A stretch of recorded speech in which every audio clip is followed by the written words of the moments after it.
from another planet?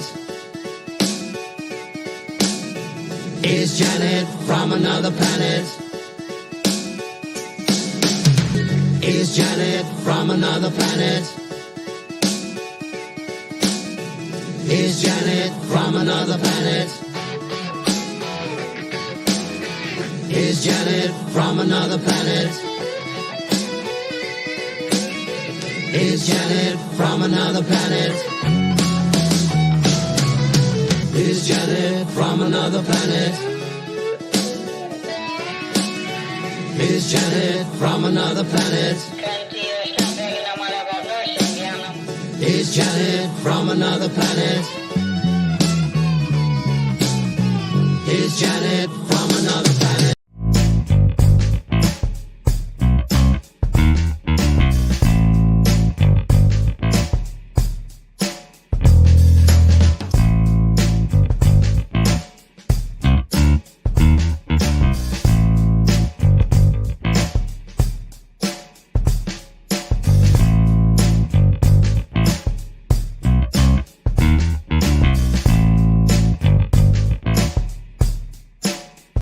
The opinions you're about to hear on this show are strictly those of the panel.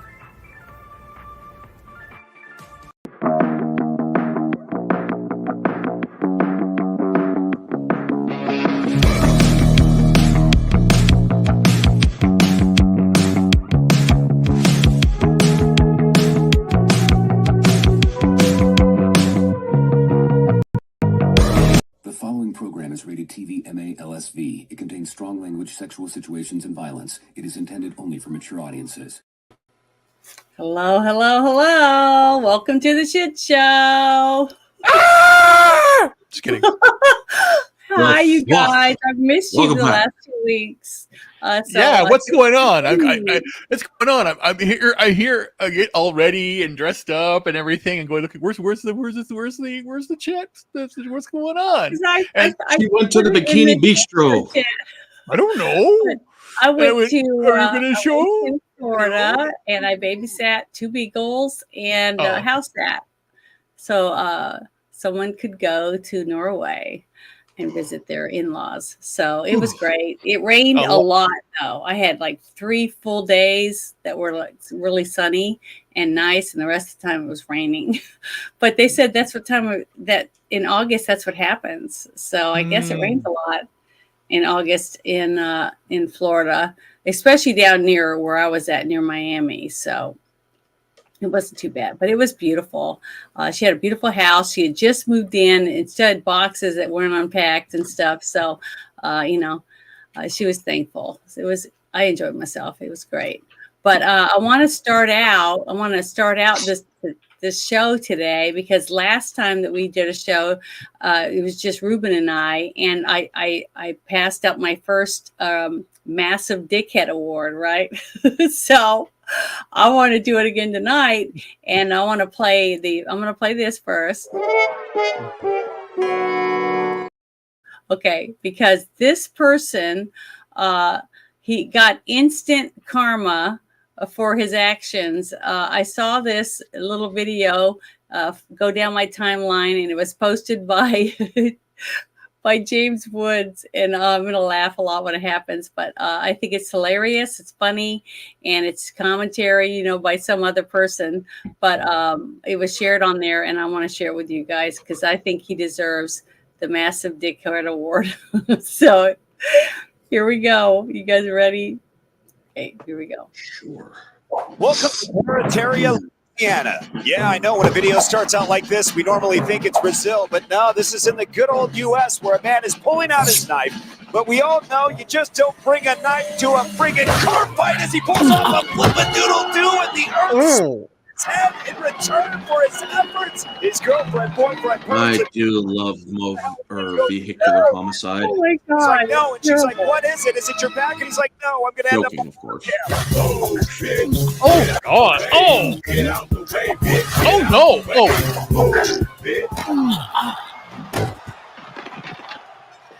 There you go. Well, he got instant karma, so I know that hurt really bad. But don't ever bring a knife to a car fight. That's all I have to say. So he got what he deserved, I guess. I mean, from that other guy's point of view, apparently. So I don't know why he would bring a knife anyways, that big. Do you see how big it was? It's like a machete. He took it out of his truck. So, The only way, I mean, it's terrible. Here's the thing, folks. The only way you're surviving a knife to a car fight is if you know how to wield that knife in ways that people don't expect. And hello, everybody. It's just good to see you. Thank you so much for tuning in to Orange Hat Uncensored and Janet's Shit Show. But yes, this guy, I mean, if I have a knife personally, I would wield it in a way that they do not expect. Like if they're going to try to run me over, I'm going to whip that knife as hard as I fucking can at that windshield and hope it pierces because of the counter momentum. Yeah, I just thought it was the momentum going this way and the momentum pretty going this pitiful. way. And that causes hypervelocity, which causes the piercing effect of the blade to potentially save your ass, even though at the sacrifice of your legs. So yes, know how to use a knife in more than just one way, which is stupid intimidation. It's like, dude, you're not intimidating. I have an engine. Vroom, vroom, bitch. Oh, I just thought it was hilarious. I had to share it. I it laughed. was hilarious. I've seen it like 6 times, and I still laugh every time.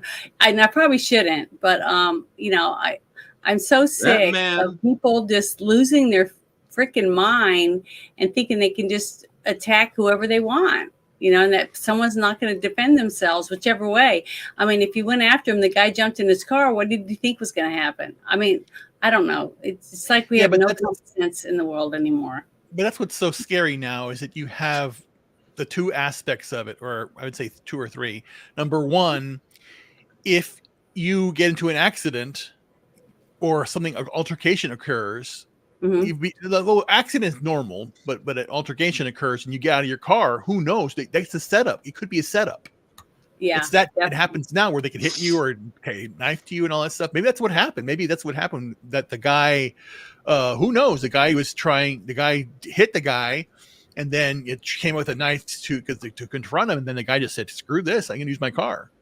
You know, and I would do the same thing. If I see someone with a knife or something with that, I'm not getting out. I'm gonna ram the damn person. You know, because again, I'm trying to.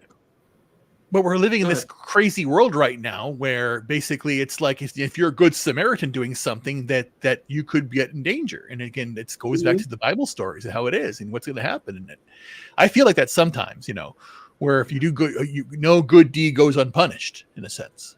Well, see, that's why I kind of like that one, because almost instantly, as soon as he was trying to be a dick, basically, was being a dick by whipping out a knife and going after somebody for whatever the reason is, because we don't know. But as soon as he did, he got run over by the person he was going after with the knife. So it was like instant karma. But I wanted to start out with something light like that. And I like the massive dickhead award because even a woman can be a dickhead, you know, so I can use it on a man or woman. Hey, and you guys share stuff in the Friday Night Shit Show chat if you see somebody that you think deserves a dickhead award, so we can make people laugh. I have a few thoughts. But oh my gosh, Merrick Garland, Jack Smith. Yeah, well, the first thing I was going to talk to everybody about was something I saw that came across the timeline, and I thought it was pretty good. So I was going to share this with everybody. Trump vows to cut the business tax rate to 15%. Create government efficiency commission led by Elon Musk. Because you want to hear about that? Yeah, but you want. But the thing is that what's so weird is, again, they're not teaching history anymore. So you know who did this as well? This same plan is Calvin Coolidge's plan. Calvin Coolidge, because they don't teach history. Before the Roaring, you heard about the Roaring 20s, right? They roared because he went into the office after, and then what he did is he cut all the regulation. He just said, "No, I'm cutting it off." Boom, done. He cut it. He did a melee That's what Trump's doing. He's doing the Malay now. And what I'd really appreciated it if you could find the audio of the second day of Sean Hannity's town hall with him that he had, yesterday, I believe. He basically said that he went in there, he knew the people didn't work with them, but now I know who to work with. And that scares the fuck out of the big government, big pharma, big everything. The swamp. Again and again, drain the swamp. And it's not just that's the one thing we have to remember. There's two things you have to remember, everybody. And this is what I'm telling everybody this right now. The swamp is not just DC. It's the corporations, it's the big media, it's big Hollywood, it's the globalists, all the stuff that from Europe and all that stuff. And number two, and here's the one thing. This is why I'm doing this. I'm doing a video every day on X, on YouTube, Instagram, all over the place. I'm doing it. That's why I put links below. Trump is our proxy. He is again. We have to beat Donald Trump in our own lives. I'm going to trying to start a business, trying to get things done as well. Resurrect, because I had a business before, but each of us has to do this, and we have to get our shoulders back. Because again, you see that when you look at the unity aspect, I'm seeing RFK Jr. people coming out, and they were saying, "Well, I was a Democrat my lifetime, and then this and that, but you know what? I'm doing it now. I'm unite." Cenk Uygur is now going to be a part of the unity ticket. Now, I've never, I wouldn't believe that. And his tweet was like, holy shit. He goes, you can get 98% of everything right with the Democrats, but that 2%, you're called a Nazi, basically. He said that. And then he says, but Republicans or MAGAs, he said MAGA. Yeah. You can get 2% to agreement, and then they'll welcome you in. Because that's the whole point. I think Cenk Uygur's ideas are dumb, but he has a right to say dumb things. He has a right to have his business. He has a right to have his show. He has his right to do anything. I don't want anybody to be censored at all. Well, see, that's one of the things that we've been saying since day one. When we started doing this show together, we all agree on the same thing about freedom and the right to say what we feel, right, and what we believe, and the right to bear arms, and for all of us to just be able to be ourselves. You know what I mean? And just because you feel a certain way about the rights that you have or you should have because of our Constitution, that doesn't make me a Nazi. You know what I mean? Right. So and we even accept them. See, we're willing to let them stand on the corner and yell and call me a Nazi or whatever it is they want to do, because they have the right to do it, right? As long as they're not trying to hurt me and they're just using words, I can deal with that. But I should have the same right, to say, hey, I don't believe that. I think that's you're full of shit. I blame the AIDS epidemic and helicopter parents. Tell me, here's this. Yeah. When AIDS started, it became, you have to wear the red pin to be accepted. And everyone was wearing it. I said, no, don't do it. No. And for me, it was about personal responsibility. I was a kid, and I said, okay, only if you have gay sex, you get it. Well, then don't have gay sex. It's just like, or have some responsibility when you're having sex. And they didn't. And of course, there were people that were hemophiliacs that had blood problems, like Arthur Ashe and a few others that were, tragically passed away. But the bottom line was, take some responsibility.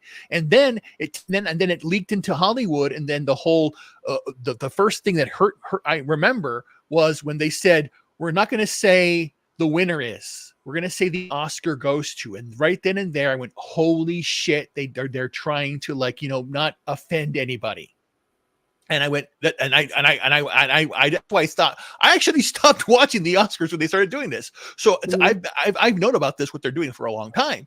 And it's about, no. And that's why I said, nah, that's why, again, I've never been corrupted by the bullshit per se.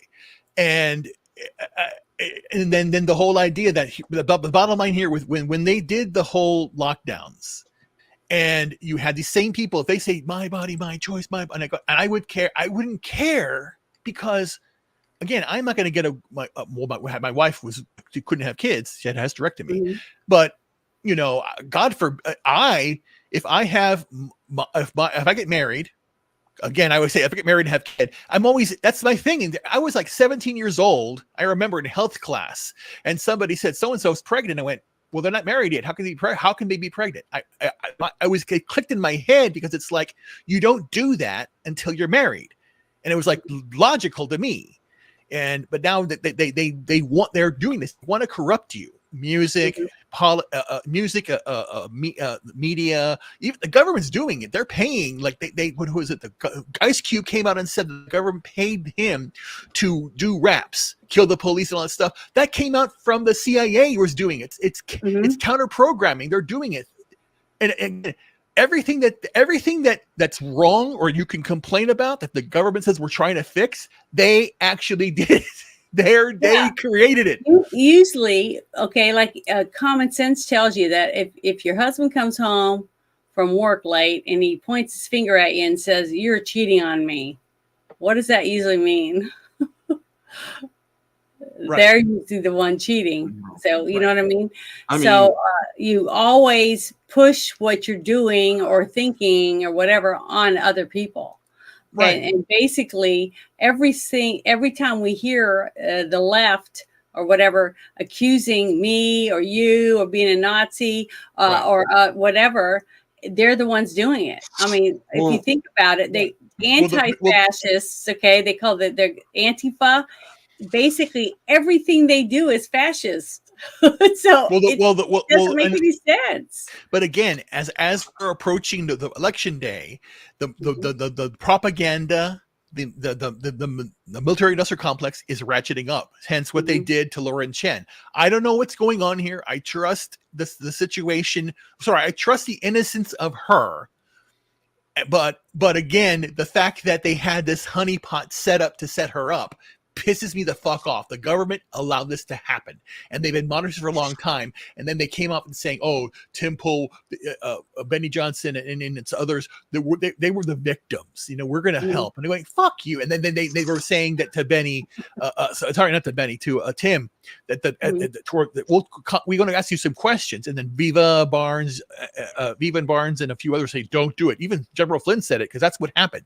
They want you to talk. They want to get it done. So that's why it's like myself.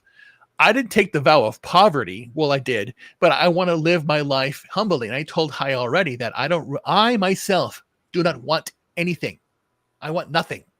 If I get a job, it's all going to go to her or a trust or I told her I want to donate it to a school that I want to create for, because again, when I have kids, please God, I am never going to send them to a public school. I'm never going to jab them with anything. No, not one fucking thing.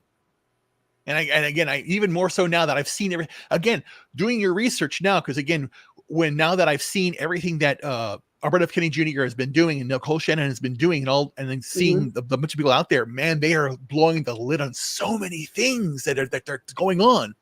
And what they're doing in Japan, we're doing in Europe, where they're exposing what Moderna and Pfizer have been done, and went, wow! I went, holy crap! So it's collapsing, but again, that is when the other side is going to ratchet it up. So be very careful who's reaching out to you, who's talking to you. Again, they did the Crowder and O'Keefe set up a nice girl to go out there and get the guys. So then here's what I tell you now. If girl's going to reach out to you and out of the blue and is going to see sweet, second guess everything, because you see it. They do it on Telegram, on Instagram, and all that stuff, and that's what they want to do. They want to do it that way so that they're going to create a crisis. That they're going to say, well, the solution is a digital ID. It's going to happen, and we have to fight it back, because that's what they're going to. Go ahead. The way that to go back a little bit, you guys mentioned about the media and how they report on things. Best way to counter that is with, or as much as people will most likely disagree, a government efficiency and whatnot, like Elon Musk is creating. We need what's known as a press efficiency, or we need what's known as press efficiency, where we're going to have people like Mark Dice, because Mark Dice brings a lot of fucking receipts when he does his videos on YouTube and stuff. And there's also this guy that I follow, Black Conservative Perspective. He also brings a lot. Hey, how you doing, Kenny?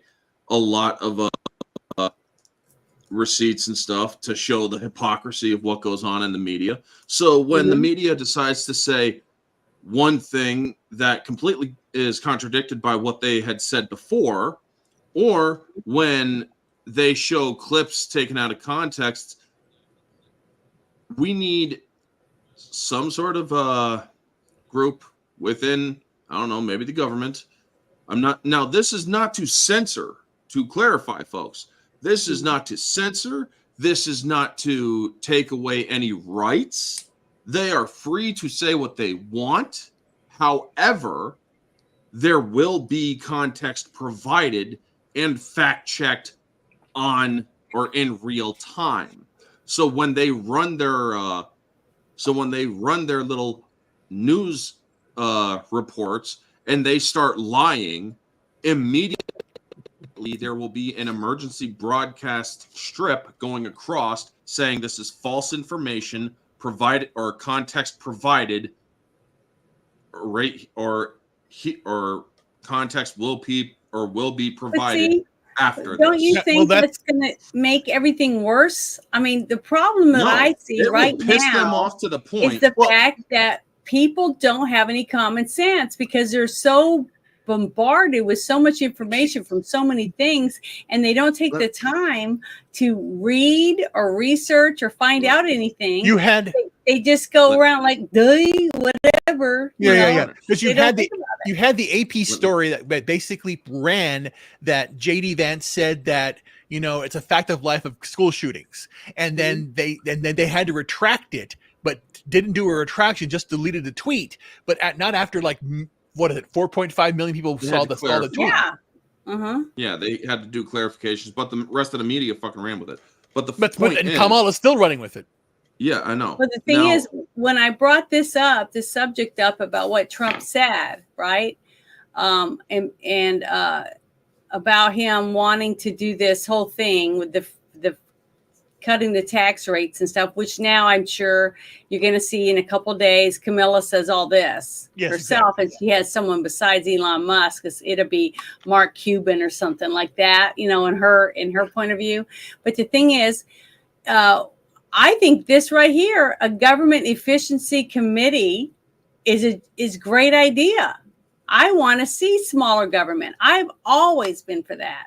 Right. And I think Elon Musk is really smart. I mean, to be as young as he is and to have as many businesses as he has going all at one time, that was one of the things that I really was impressed by this whole thing.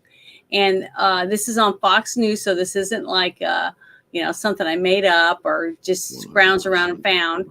But the thing is, everything he says in this all makes sense. At least it does to me, for a person a small business person and a person that pays taxes, a person that wants to better themselves and have a good retirement nest egg, set aside, all those things. And I think most people, even young people in high school that haven't even graduated yet, are thinking, where are they going to be when they're old? If there isn't any jobs and everybody has to work for the government, if you're forced to live in a 15-minute city or any of these things, they're starting to look at it that way, to understand that, like I said, it was a couple of weeks ago when the first time a young person gets their very first paycheck and they go, who's FICA? Okay, because they don't understand yet the concept of how much control the government has over you in your life. Even though you're just living your life and you just got a measly little job or whatever it is, they're already in there taking your money. So even though you're living with mom and dad. So what's your most opinion on the following? You see a lot of these TikTok videos or Instagram videos, especially TikTok, where you have these people out of college, or even people younger than me, basically. Well, shit, there's another story there that will basically say, I can't survive anymore. It's too expensive. And the Democrats are pushing the whole idea that they're price gouging, which they're not. They're just spending too much fucking money, and you voted for this morons. So what's our response? It's like, well, the response is this. What did you go to college for? Gender studies? No wonder you're failing. It's a useless fucking course. Maybe if you went to college and took took a course that was actually fruitful to future possibilities. But you got to remember, they're a kid. Better chance. No. Told that you should take this or take that and use your credits towards this. That's what a guidance counselor is for, to help you make a good decision for your future. But we have all these people that are programmed to make more people that are programmed instead of more independent people that can take care of themselves. No, but you know what I mean? Forget the whole gender thing. That's gender studies thing. That's gonna throw them off. What someone talked about, and even Trump talked about it, in the sense that yes, they grew up. They were like they're now 30 years old, right? They're 30, 40 years old. They're still young. So they went to, and let's think about a 30, 40-year-old or whatever, how old they really are when they were born. They went to school, they got the degree, they aimed for that $100,000 job, which they got. And now they had that job at $100,000, a 6-figure job, but everything is 25% more expensive. They are freaking the fuck out now because they can't afford anything. And you have people actually saying that I went to school, I got a good job. I didn't go for gender studies. I got a 6-figure job. And now everything's 25% more. And then they want more taxes. And I can't afford this now. And you have people who are 65 who now have to stop start working again. Also, that's why you'll see more and more of them in jobs like I'm seeing more and more people that look like they should be retired, like at a restaurant, bussing tables, or a greeter at Walmart, or a cashier at Walmart, even stocking shelves. Or now you got the big business of people filling carts, the boxes and stuff, to have people drive up and put their groceries right in their car. So I'm seeing more and more elderly people doing that. True. But here's the paradox per se. And this is controversial, theoretical. It's still good on YouTube. I'm not going to seem bad.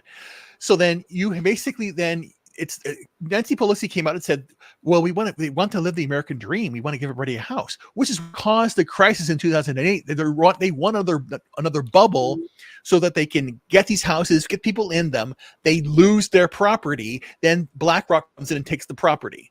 And then the taxes, the whole unrealized gains aspect, 25%, then they can't pay it. Well, we'll bail you out. We'll give it to an equity firm, which is BlackRock. So that's their play. Their play is then they move all the people into their 15-minute city and make them work whatever jobs that they say, okay, you owe us this much UBI money.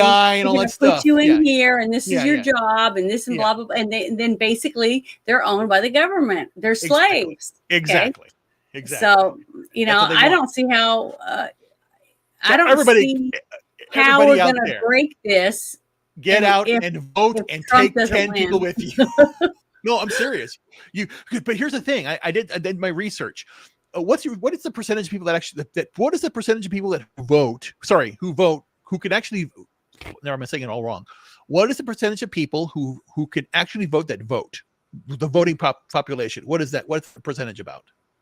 All I can go is by when I've worked the polls at different elections at different times. Sometimes it's in 2 years, things like that.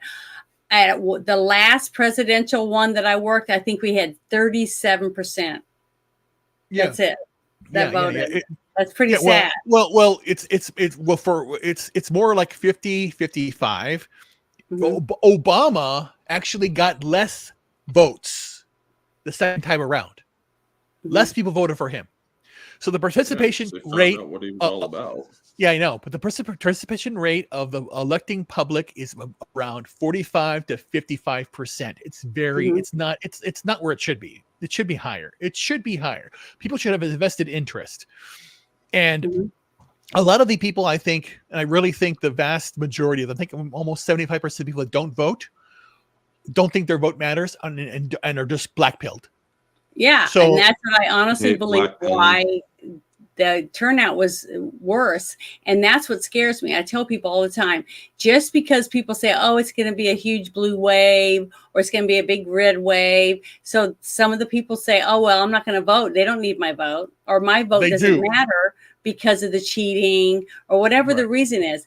And then I try to explain, in my heart, I really do believe the reason Trump won is because so many people were inspired that we had somebody that we actually felt like we could trust them. Okay. And this is when he ran the first time. And we overwhelmed the system because I think the rig was in for Hillary, because remember, Hillary didn't go out stomping the pavement. No, the rig wasn't in the rig was not in. They just thought he would just lose.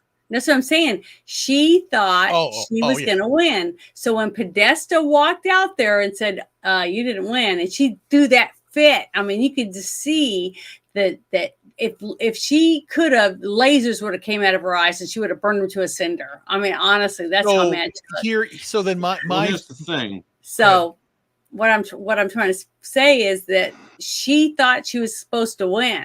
And when she didn't win, she said, heads are going to roll.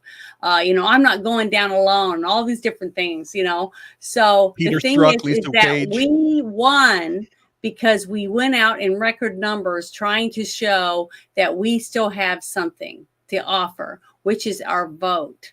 And if we can get the same people this time to come out and bring all the other people that have realize that they've been used by this administration that's running everything right now, and they show up and we all show up and we volunteer as many as we can, volunteer to stop as much cheating as we could possibly stop, it will bring renewed faith in the way things can be done in our country. I really do believe that. I really do think that when they see that their vote did make a difference in their states, in their local communities, and in the federal government, I really think it's going to rejuvenate a bunch of people, and they're going to be powered up to say, okay, we did this, now we can do this. You see what I mean?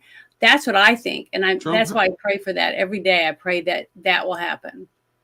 Trump has a way of galvanizing voters. That's the thing. With him running, he is pulling, and with what he says, he is pulling people out of their freaking couches to go vote without actually physically doing it. Yeah. And if I may, or a lot of people are saying, oh, Kamala Harris is leading the polls. Did you not pay attention to 2016? What happened in 2016? Fucking Hillary Clinton was running the polls like she owned them. 91%. And guess what happened? Fucking Trump won by a landslide when it came to the Electoral College. Everybody's like, well, she won the popular vote. Good thing that elections aren't run on the popular vote, because that way, or if that was the case, anybody or California would be the deciding vote for our country. And that's not what our forefathers had in mind. But the whole point is, I don't give a fuck what the polls say. They could be saying that Kamala Harris is going to win by a landslide. It just shows how delusional people are. People did a video earlier today about this guy, this Nostradamus of electoral predictions. Oh, yeah. He fucked up. And that dude just completely fucked up. The dude, every answer was wrong. Every fucking point he made was absolutely countered and destroyed by Tim Pool and his panel. And it's like, or whenever they say, well, we're going to see what happens after September 10th. Here's the thing. Sure, we are going to see what happens after September 10th, because the wonderful thing is this dumb woman that is freaking running for president. I'm going to try to be kind here. I'm not going to say dumb bitch, because even though she is a dumb bitch, she's just way more. I could be a lot more denigrating, but I'm not going to. And it would be factual denigrating, by the way. I'll do the Randy Marsh. She's going to show up on September 10th, but she is already super pissed right now because she tried having the rules changed. And she's like, well, I want to have notes and I want to be able to sit. And it's like, no, fuck you. You wanted these rules. You're like, oh, Trump's a coward. He's not going to show up because he can't handle these rules. Then suddenly he's like, okay, I'll do them. No, we need to change. We need to change the rules. Nope, too bad. Fuck off. But no, they actually capitulated a tiny bit. They will allow notes to be taken during the debates, and it's like, fuck you capitulating little pieces of shit. And by the way, honestly, legally, Trump should not even be able, or Trump should not even attend that debate due to the fact that he's in litigation against ABC and George Stephanopoulos. So well, do you think that that's why they're doing that? Do you think that might be the possibility why they did that, is to get Trump to say, I'm not going to do that? No. He actually said the only thing I am going to request is that George Stephanopoulos is not a mediator, because I am currently in litigation against him. So yes, I will not. Or you put him as a mediator, debate will not happen due to legal. He's got to do it. He's got to do it. Regardless, he's got to. Well, here's the thing: if she comes out of that debate as as a tie or whatever, she loses. She has to absolutely win that debate. And the media is going to sell it, folks. They are going to try to sell it like, oh, she was a champion. She was this. She was that. You got to realize this, too. A single moment, folks. All the other people. But she can't do that because she's not strong at all. It's going to be a big joke. She wants the I'm speaking moment that she had with Mike Pence.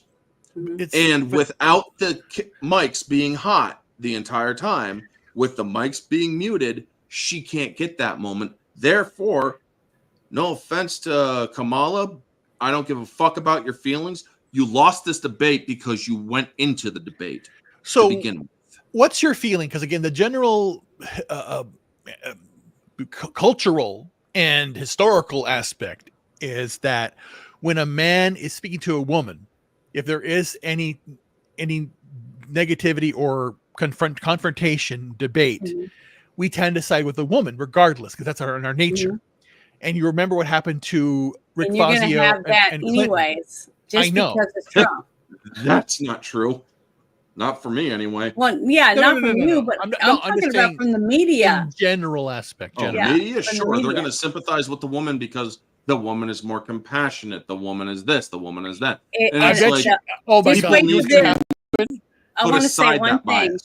Okay, this is the one thing that's will change a lot of people's point of view about Trump. If he says something and she starts crying. Well, here's the thing. If she starts crying, she will be seen. That will turn on her. That won't work for her. I hope it doesn't. Crying, but I'm telling you, I think that's what she's going to do. She's going to try, and it's going to blow up in her face. Everything she has been trying recently has been blowing up in her face. Hiding from the fucking media. Doing a live interview. If she's been hiding from the media, then why is her polls number so high? See, that's what I'm trying to say. Because the media is manipulating polls. Yeah, okay, but a lot of people who watch the news, every day, ritually, 3-5 times a day, they're going to believe whatever the media tells them. Yes. It doesn't matter. These people would even vote that Biden won the debate simply for the fact that he made it through the debate without falling asleep or falling over or whatever. If he fell off his dolly that they had him strapped to, then he might have lost. Okay. So here's the question for you then. Here's the question for you.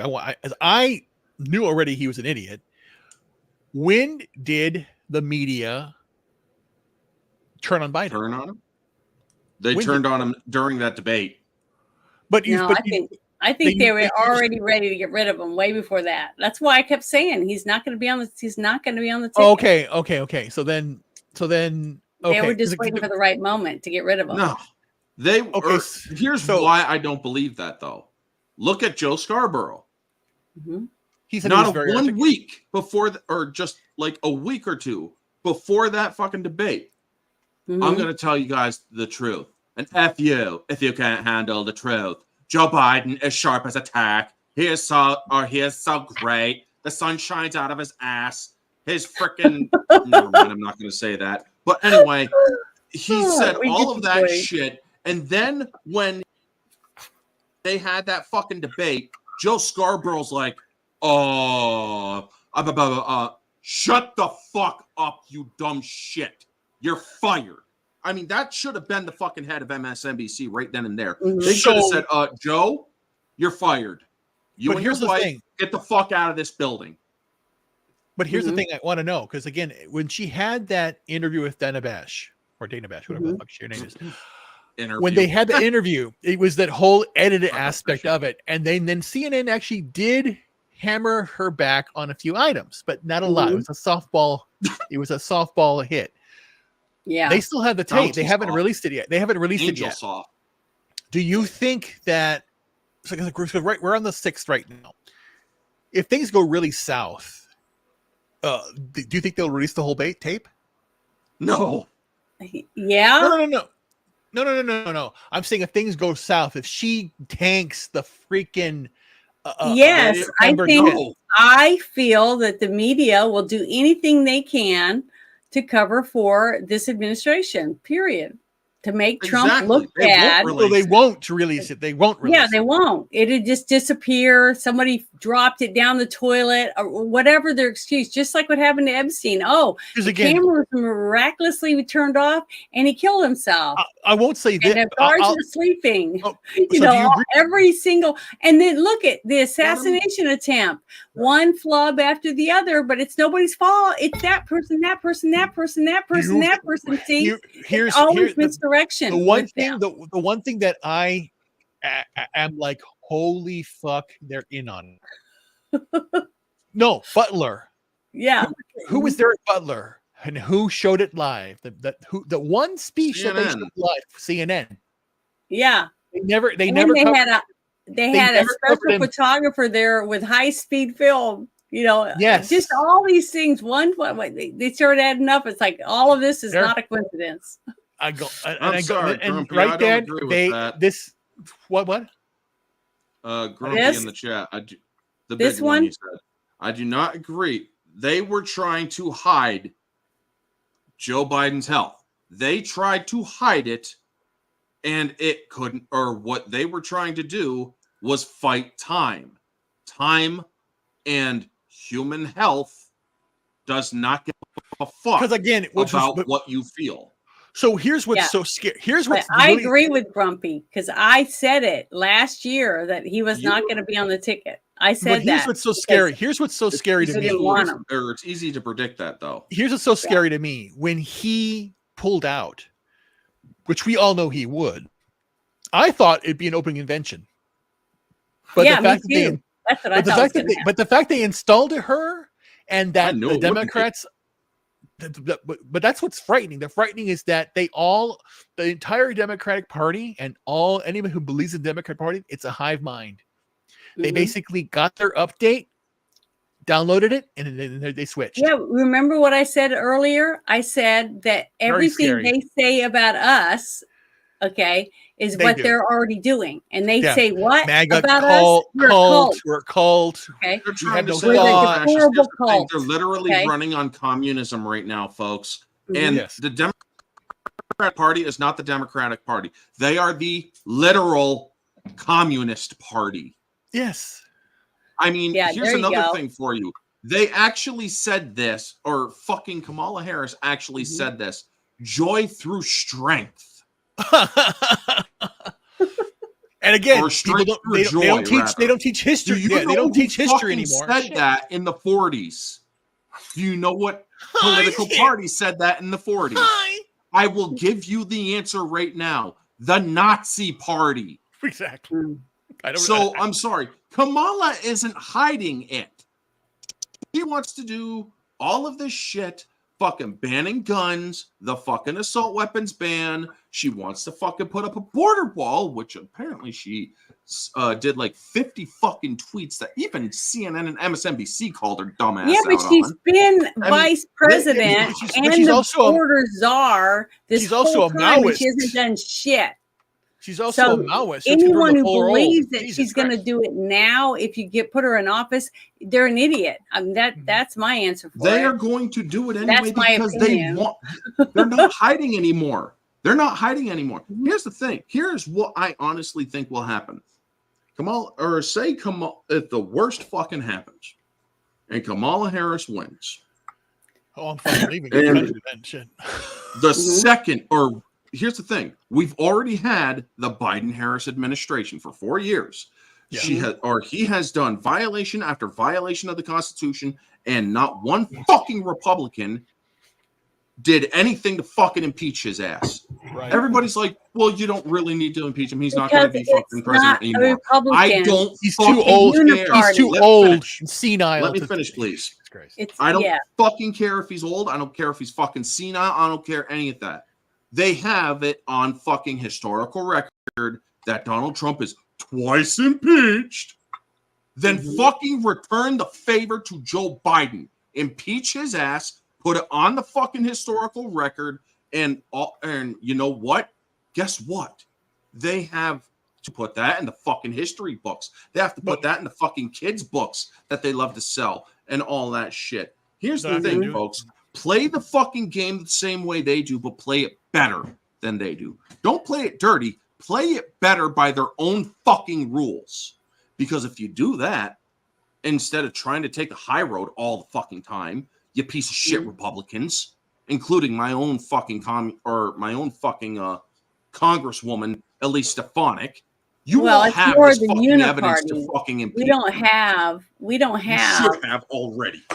I mean, we don't have two parties. We have a uniparty. We have a handful of people that are still conservative. Yeah. Yes, and almost all of them are the ones on this whole panel trying to show everybody that Green. That's let's see, what's his name? Cotton. You got there's just Chip not Roy. very many. They're just very few. And we can almost put them all in two hands, and that's it. That's basically all we have that's trying to help Trump win. And that's why I say every week that it's us. I've always felt it to be. I've always felt it to be a 2-year job. You know, you and I, all of us are going to have to fight to take back our states once we get Trump back in office, because we have to get our states to fight to get our rights back away from the federal government. That's what we have to do. And we can do that one state at a time. And there's some states are just not going to survive.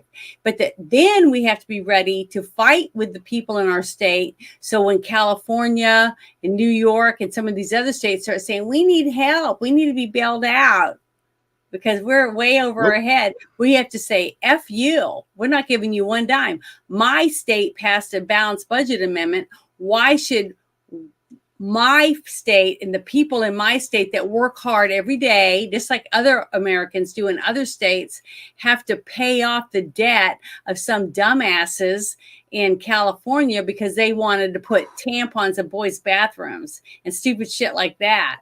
Why should I have to pay for that? And I shouldn't. And our state should have the right to say, F you, we're not giving you one dime. Just like on your electric bill where it says, do you want to donate some money to help other people pay their electric bill? Okay. And you can choose $10, $5 and add it to your bill, and it will go to assist someone. But we should be able to do that. When they say, okay, what states would like to send a few $1 million each to help bail out, or $1 billion to bail out California? How many states do you actually think are going to raise their hand and say, okay, we will. We work hard, but we'll give all our money since you guys have been sending it all to Ukraine and all these other countries that hate us and want us dead. Nobody's going to want to do it. And that's what they deserve. Let them fail. And then maybe then the people will decide to take back their state. Here's how I would handle California, if I may. Go ahead. Recently, I don't know if you noticed this, but while you were on vacation, but Dr. Phil showed a map to Trump when it comes to China buying up properties all over the country around the properties of our U.S. military bases. Yeah. Strategic military bases. I don't saw think that. so. Pendleton and all them and whatnot and this and that. Mhm. And if say I was Trump and I was elected to office, I would tell every single governor, it'd be like, I am calling you all to Washington, D.C. or to address this problem with China that we have. It's mandatory. If you do not attend, I will take it that you are declaring allegiance to China. Also, I am letting you know, Governor Newsom, you are under federal indictment by the U.S. government. Hello to Riot Kitty. You are under federal indictment by the U.S. government for declaring allegiance to China because you have put a Chinese national in your state government. You have or that person is not a U.S. citizen. They have no business being in your government. You have declared allegiance to China, and therefore you are going to be federally charged with treason. Yeah. To the people of California, while these charges are pending, you are going to hold a special election. As for Kathy Hochul, because we are discussing, Get your jab. Yep. As for Kathy Hochul, you are going to be investigated due to your stupidity and your make it big. or you are going to be investigated due to your stupidity. It got smaller. I thought it was weird. Due to having a Chinese spy in your fucking government, state government. Yeah. So you're going to be investigated. You are going to be thoroughly vetted to see if you are clear of any sort of allegiances to China. Any other governor or government agency or government that is state government or federal official, be them senators or congresspersons, that have any sort or that have had or has currently any contact with Chinese officials. What was his name? Senator, or he wanted to blow up the United States with a nuke or the population with a nuke. He Fang Fang girl. What was his name? Since you brought that up about China, I'll go ahead and open up this whole thing, which is about a friend of mine here on X. He, you can see this, right? Prosecuted. Damn. Said all these Chinese spies popping up connected to politicians, Feinstein, Stilwell, Hochul. Yeah. Holy shit. Como. Thinking back, wasn't Biden's bodyguard Chinese at the inauguration? Yeah. And didn't Georgia's governor have a Chinese on just about every committee of his?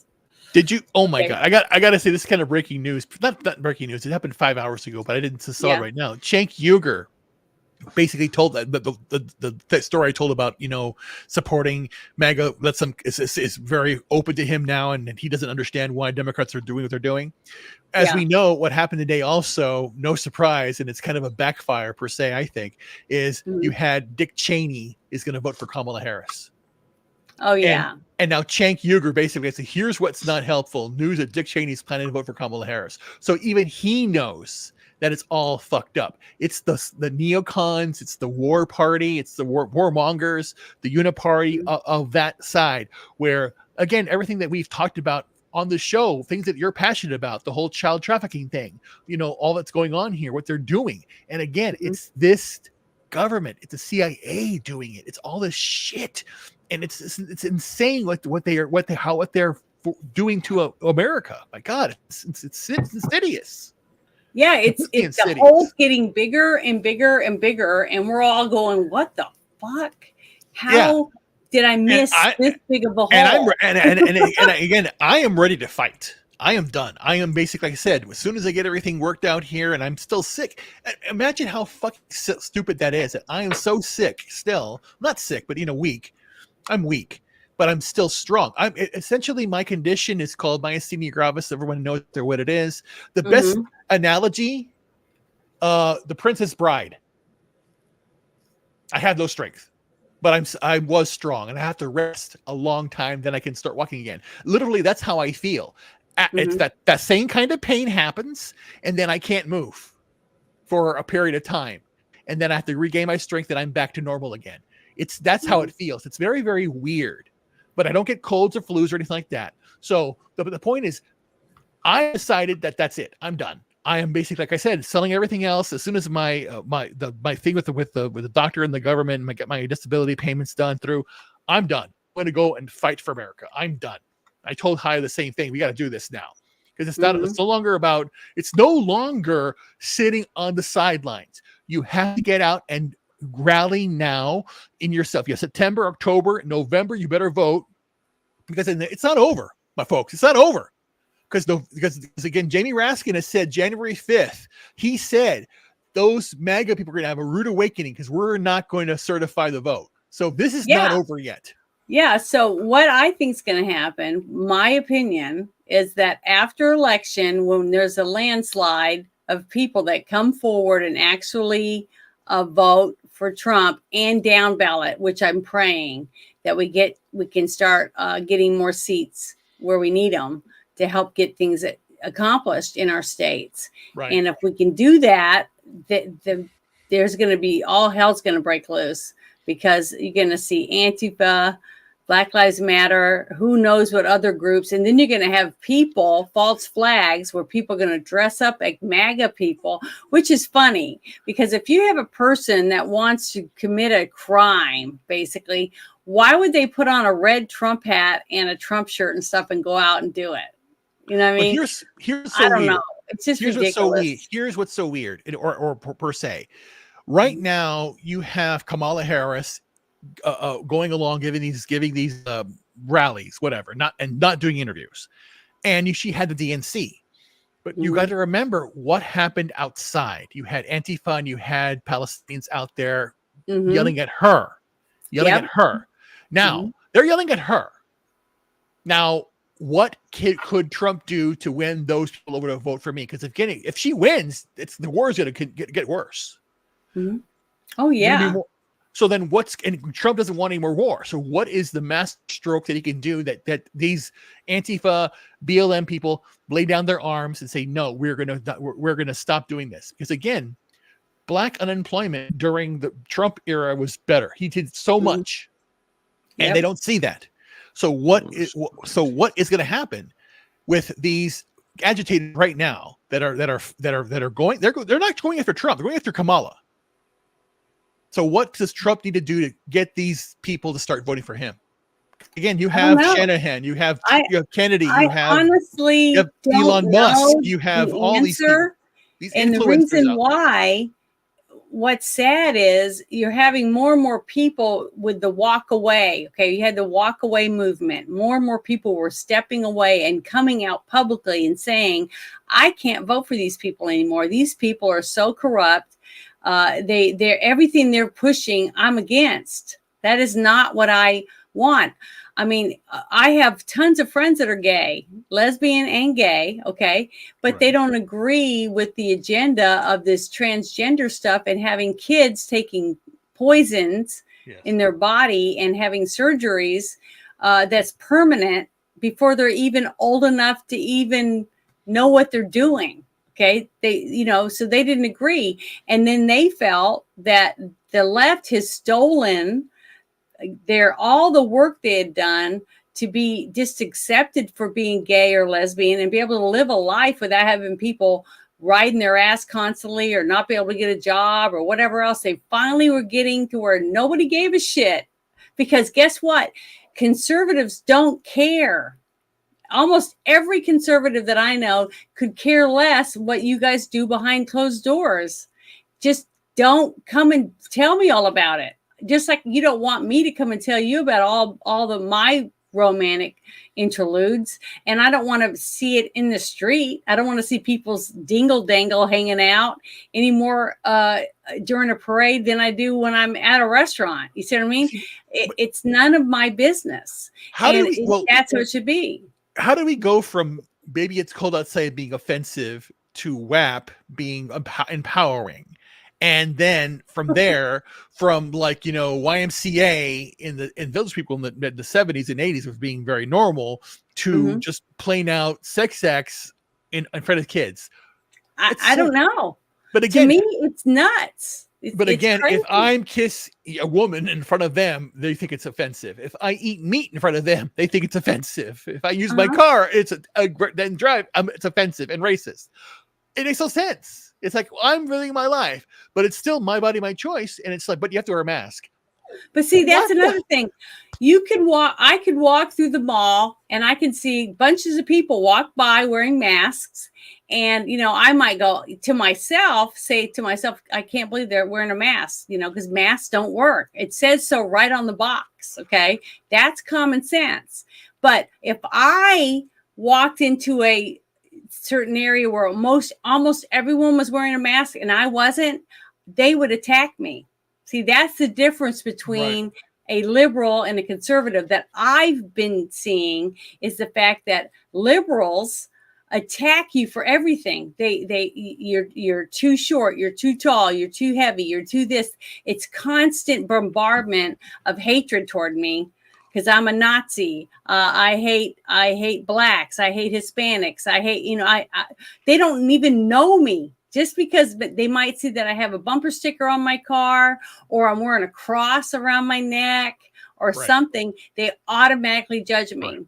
When I can walk through a mall and I'm looking at all these people and I'm not looking at any of them because of this, that, and the other, unless, okay, here we go, they have their dick hanging out or they're doing something to somebody or attacking somebody by saying, bombarding them with I hate you, you are Nazi, you're this, that, and the other, or something like that, or someone trying to steal someone's purse or whatever it is, then I'm gonna react. But see, they don't understand it. And a lot of people that do the walk away, they say that I was shocked. They go, I was really shocked how nice everyone was. Because I wasn't expecting that, because I was told how much you hate me because I'm gay, or you hate me because I'm a midget, or you hate me because I'm overweight, or you hate me because I'm black. You see, it's sad. Joseph Goebbels, again, the master of propaganda during the German. And because again, here's what happened. A very short story. The fact that you had, after the war happened, you had some of the Germans were keeping some of the Jews inside their houses, kept them privately. And then afterward, what did they say? And it's kind of funny. Those Germans said, well, these are the good Jews. I know them. They're my friends. And that's the whole point. You have to make friends or find people that disagree with you, or just, it doesn't really matter what they agree politically or whatever. Just make friends with people. And that's what's happened.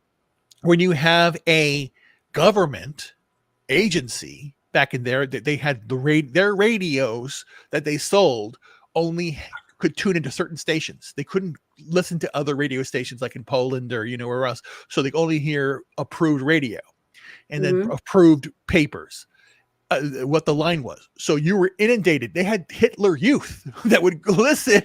They would, again, Jew bad, Yodo, whatever they're saying. And again, they're doing this. And then no wonder the whole people think it. And then now they're doing it now with the whole, basically saying Russia thing. You're a Russian agent. You're this and that. They're going after Tulsi Gabbard. And they put her, a decorated war veteran per se, somebody, and very good congressman that did a lot of good work and is now helping MAGA and MH and making everybody, the Unity Party, work together. Is now on a terror watch list, and when her and her husband fly, they have to go through screening.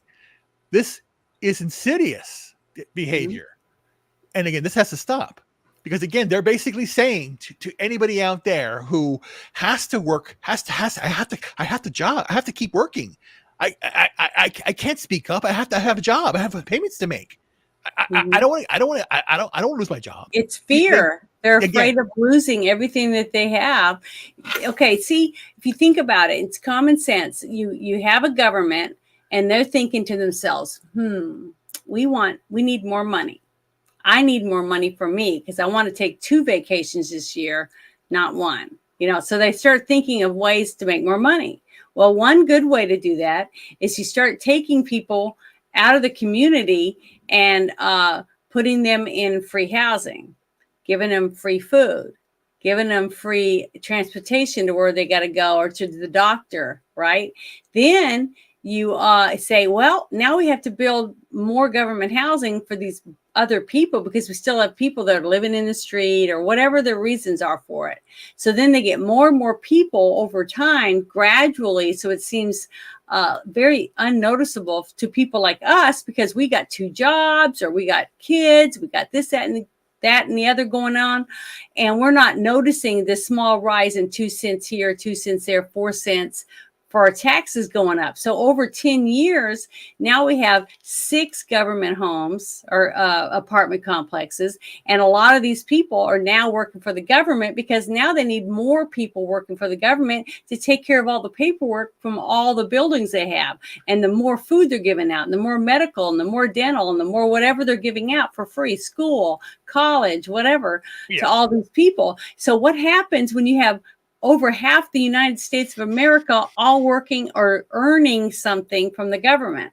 They're getting food, housing, lodging, clothes, all the stuff they need to survive. And in the other part, they're all working for the government. So they all say, well, we can't make the government smaller. I'll lose my job, or I'll lose my home, or I'll lose my food. I'll lose my Where they my think benefits. when I say get rid of the Department of Education, they think we want no more teachers. They have no idea that it was created in 77 at Carter, and it was a big fucking failure, as you can see now. We're always going to have schools. It's just that the schools won't be run by the government. We'll give it back to the states. Exactly. Let the states federal, not a federal government, federal agency, but a state agency. But you're still going to have teachers because we still need people to go to school, learn how to read, to be able to have jobs. Not really. You don't need school. That's the thing. Again, the school system that we've had since the 1910s around there is a really bad system. The Rockefeller system. It's terrible. Well, even if you teach your kid at home, you still have to have books. You still have to have the programs to teach them, and then you got kids you're going to want to be a doctor or a surgeon. That's or different. Engineers and all this stuff. You got to have teachings. You got to have somebody that's smart enough to teach these people. You too. Remember the movie, the Book of Eli? Did you ever see it? No. I heard about it, but I know. Okay, really good. I know what it is. I know what it is. Okay, but it's a very good movie, and it's all about the search for books. They're trying to replenish the libraries and start fixing the people again, trying to build up communities and jobs and rebuilding the cities and all the different things after the wars. And it's just really good to watch the way that everything works throughout the whole movie. Book of Eli was with Denzel Washington, yes? Yeah. Yes. Yeah. Mm-hmm. Yeah. The spoiler, he was blind. Yeah, I know that. Whatever. Mm-hmm. It doesn't. But again, that's the aftermath. That's the rebuilding phase. Because again, as Trump says, and that's what we're going to be doing. We're going to have to be rebuilding all the damage, or we're going to be screwed up. We're going to have to rebuild in order to fix the mistakes that's been made over this last almost 4 years.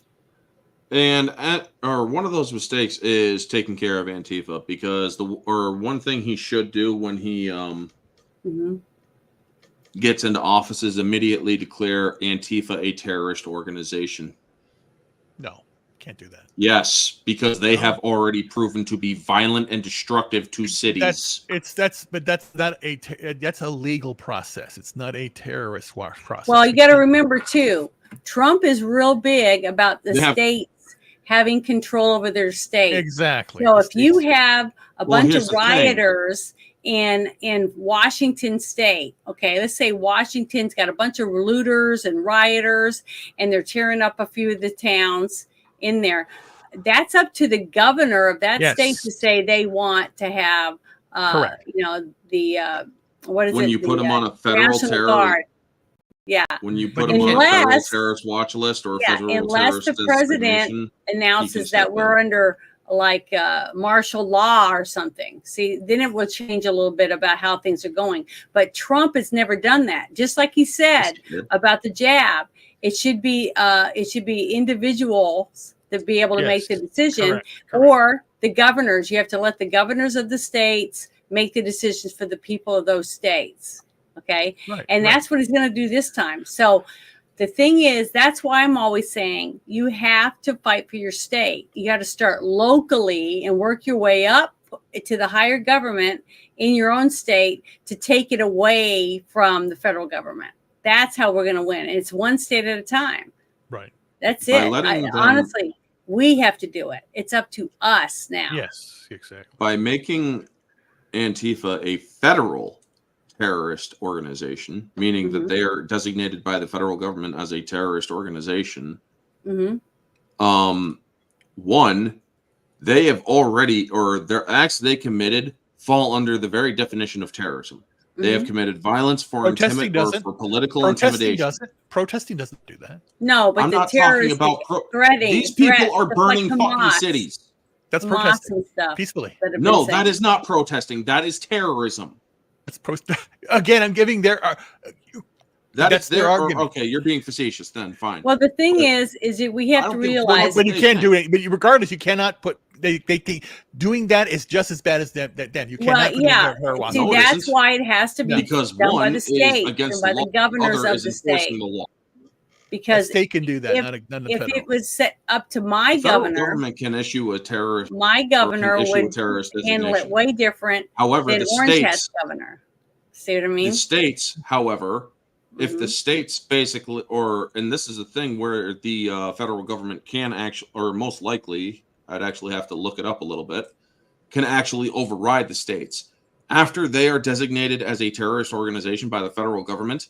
If the federal government then goes to the state and says, look, we are going to ask you to join us in ridding this country of these domestic terrorists. These people who have burned cities, not the people who have protested peacefully, but the people who have done actual damage, who have caused harm, who have burned cities. If you will, or if you do not stand with us, you are thereby or aiding and abetting terrorism. Okay. So I am asking you right now to join us and by helping round these people up. Okay. You will arrest them. You will charge them with terrorism.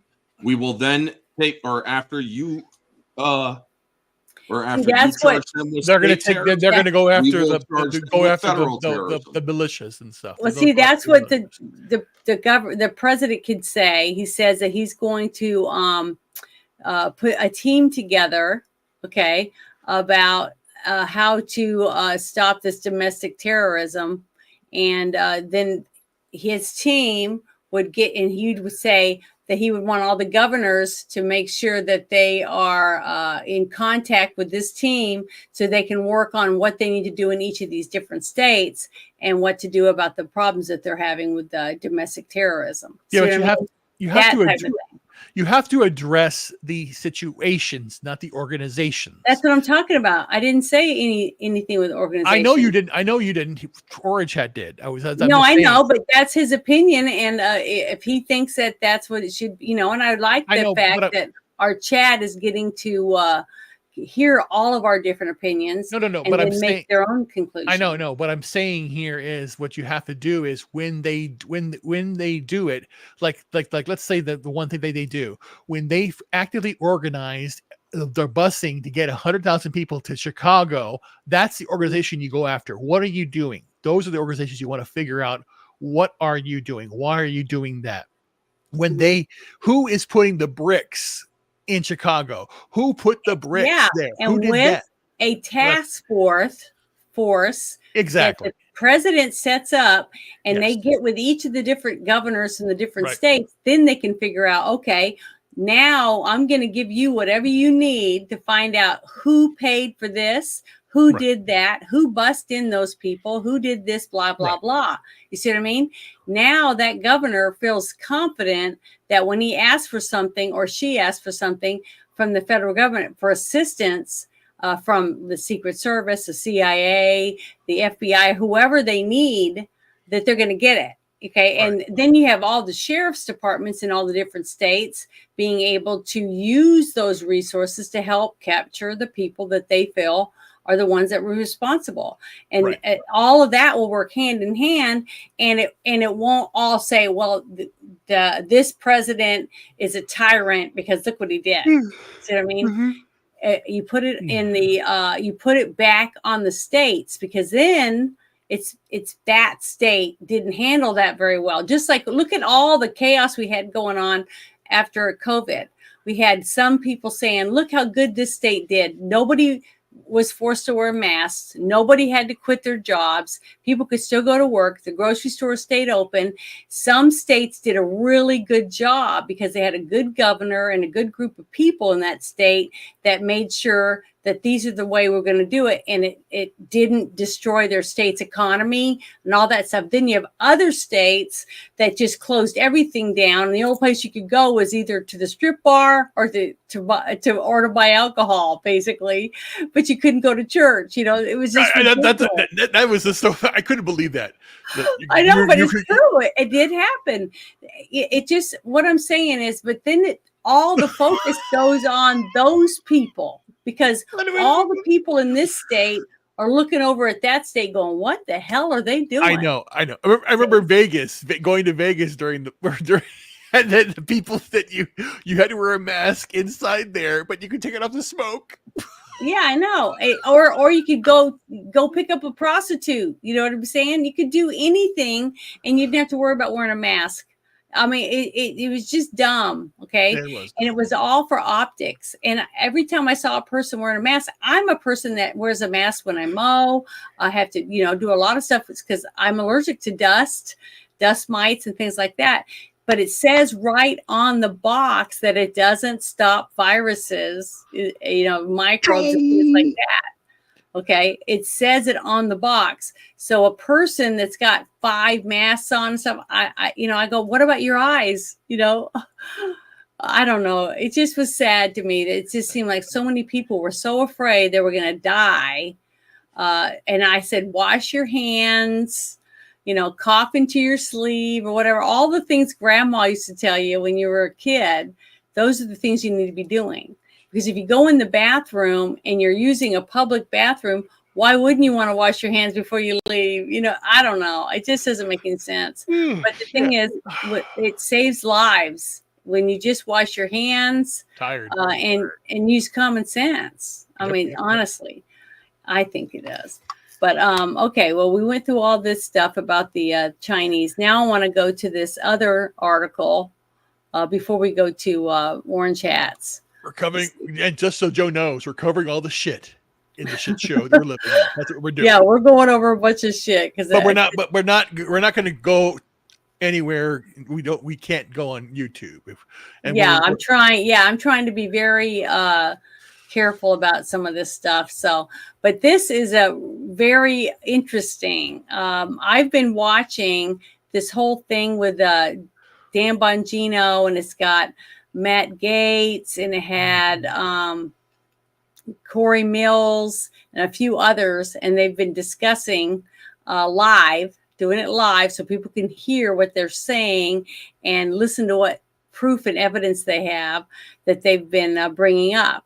So basically, I wanted to play this video right here of Dan Bongino and listen to what he has to say. It's 3 minutes and 53 seconds. But if you want me to stop it, just say, hey, pause it for a second if you just something comes up that you want to hear, because I haven't heard this whole thing yet. Here we go. Now this story emerges in Politico. Not a friend of ours, by the way. Assassination attempt fallout. New text message. They're not new. I told you about them 2 freaking weeks ago. New text messages show that security officers at the rally identified and talked about Thomas Crooks, the assassin, more than an hour and a half before he shot the president. That's earlier than was previously known to be fingered by law enforcement. No, it isn't. Go back and listen to my show from 2 weeks ago, Politico. Noticing Crooks outside the venue, one counter sniper relayed his observation, and the other security officers texted about the kid with the rangefinder. Folks, this story gets more and more troubling by the day. And I have to tell you, I'm an evidence-focused guy, and it will stay that way. Always. I'm guided by evidence. But I've got to tell you, man, this sounds more and more sinister by the day. And I am open to any explanation as long as I can back it up. Don't think I precluded anything. I just don't jump to conclusions without evidence. I don't Juicy Smollett anything. Mm-hmm. But I'm telling you, there's something sinister going on here. This doesn't make any sense. Here are the actual texts. Look at the time. This is the last one first. 5:30. Remember, he's walked out on the stage a little bit after 6 o'clock. This is probably a spell check thing, an autocorrect. They have pictures of the actual kid. And look at the text from the local snipers, not the Secret Service ones. Kid learning around he's probably trying to say lurking. Kid lurking around the building we're in, the AGR building, I believe it is. I did see him with a rangefinder looking towards the stage. Keep this up. What the hell else do you need to hear? How did the Secret Service not know this? And look, the local guys, thank you to the local guys. Read the next line. This is their text, the local guys. Remember, by local, I mean not Secret Service law enforcement. Mm-hmm. If you want to notify Secret Service snipers to look out, I lost sight of him. Also, a bike with a backpack sitting next to it in the rear of the building that was not seen earlier. Call into the command post and have a uniform check it out. What the hell else could you possibly want to hear? The local guys are telling you there's a suspicious dude with a rangefinder and a backpack surreptitiously hiding himself. Reach out to the command post. Secret Service guys and see what else could you possibly want to hear? It gets worse. They started texting about this kid at 4:26. Trump doesn't walk out on the stage till after 6. Look at this one. Someone followed our lead and snuck in and parked by our cars, just so you know. I'm just letting you know because you see me go out with my rifle and put it in the car, so he knows you guys are up there. He's sitting in the direct right in a picnic table about 50 yards from the exit. Mm-hmm. Guy responds back, roger that. To my Secret Service friends who worked their asses off their entire life and never let a security failure happen on their watch like that and who have been blowing the whistle to me, thank you. I'm forever grateful and I've worked with guys like you. To the ones out there, again, still defending this abomination, and you know who you are, putting up posts about how this is, oh, I would have made the same decision. Just stop. Just absolutely stop. You are on the wrong side of history, and you are providing cover for some really, really bad people. Okay. I believe every single thing he said. In your headphones? Yeah, I do. I heard kept hearing beeps. I don't know what that was from. Like it must have been on. It was the FBI. It was probably on his recording or something. On that, but he has the FBI watching him. Someone posted it, so unless you hear it now that it's off, former Secret Service. That's off.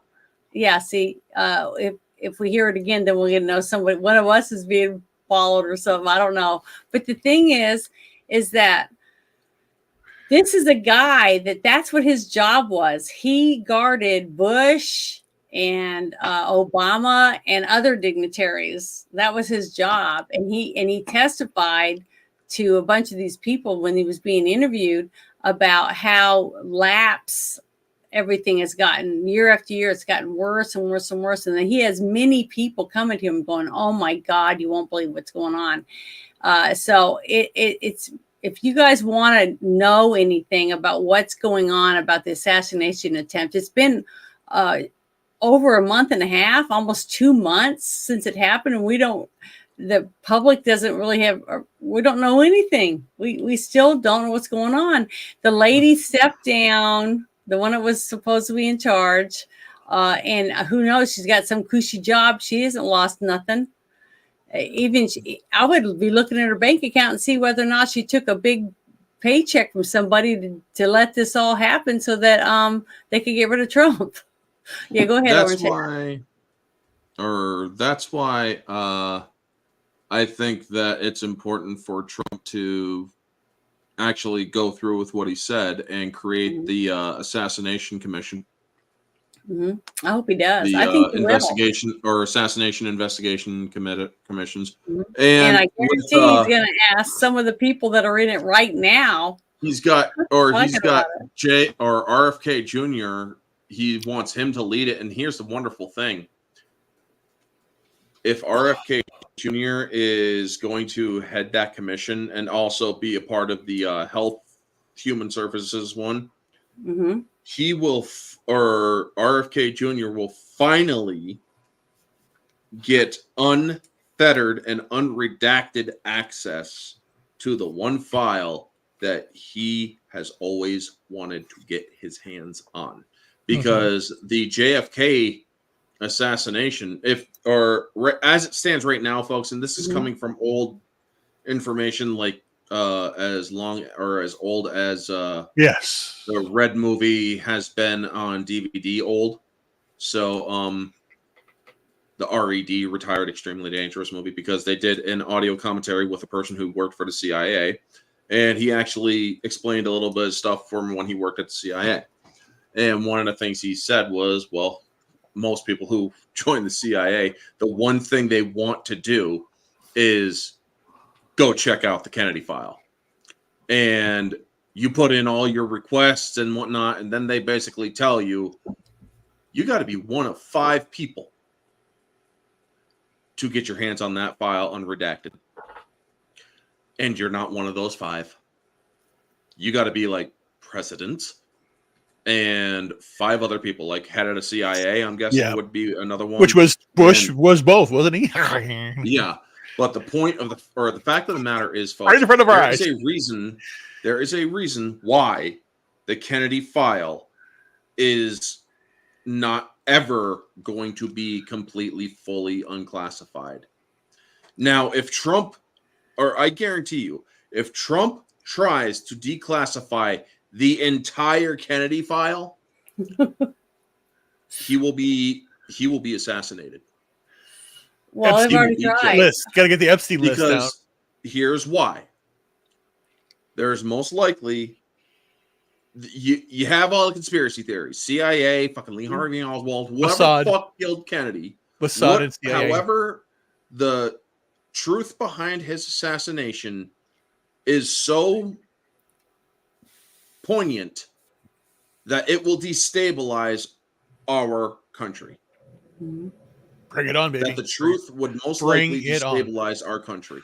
See this? I want this thing to be broken open.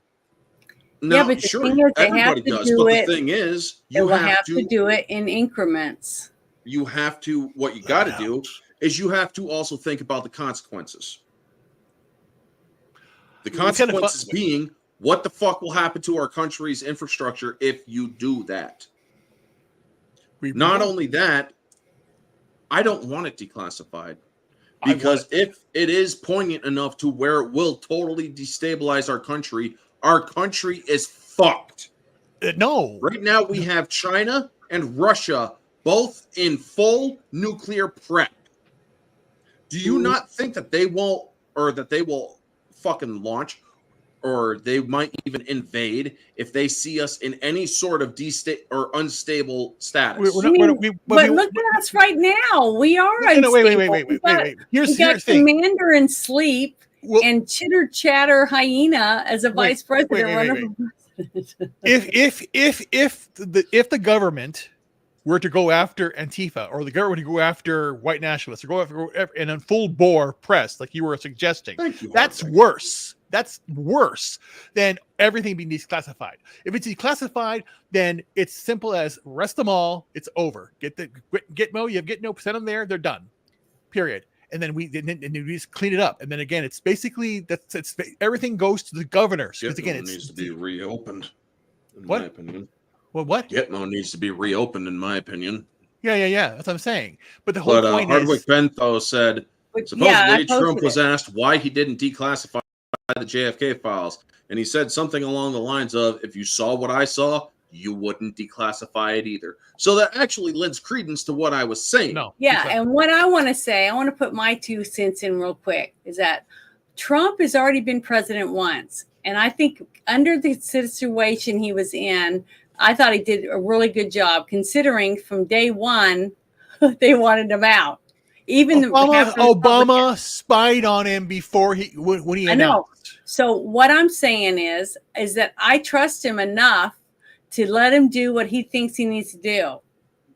Okay. True. I'm gonna sit back and I'm gonna do the best I can to help my state support Trump to the best of our ability. That's what I'm gonna do, and I'm gonna let Trump do what he needs to do. Look what he's doing right now. He's got Elon, RFK Jr., Tulsi Gabbard already set up to help him do what he needs to do. Yeah. So I trust him.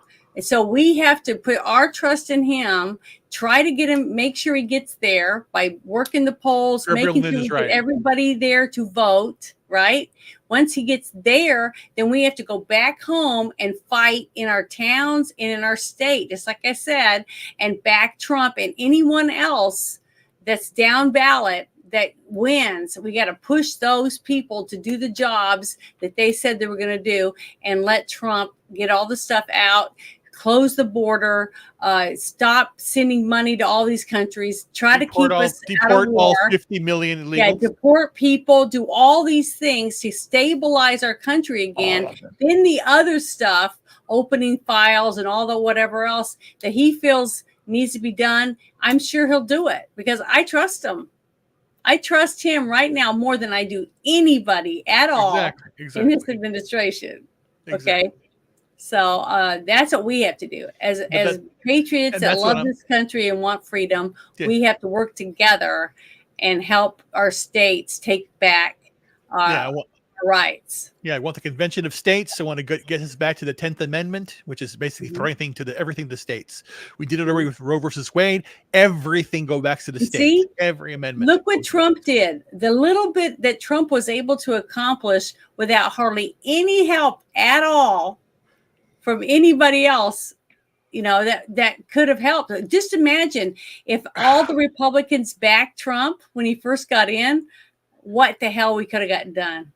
They didn't. True. They fought him because again they don't because again it's a uniparty. It's the swamp. That's what I'm saying. Yeah. So it's up to you and me, us, the people are the ones that are going to help Trump, and that's what he keeps saying. They're not after me.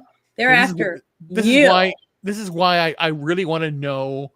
I'm still trying to figure it out. And I told Haya the same thing. Where do we go to start a family? She wants Pennsylvania because she likes Philadelphia, and I hate Philadelphia because it's a city. Mm-hmm. But I told her not Philadelphia. It has to be outside, like Amish country. Get away from these idiots. Or west. But again, I want to know where to go because I want to basically be self-sustaining like you are. Chickens, goats,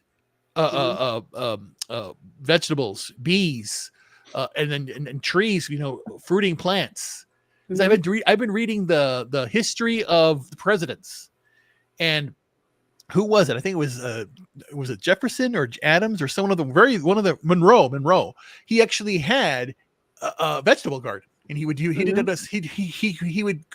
food that he liked was his own food, and he grew it himself, and that goes to the whole Maha making America healthy again. Kennedy, get the processed food out.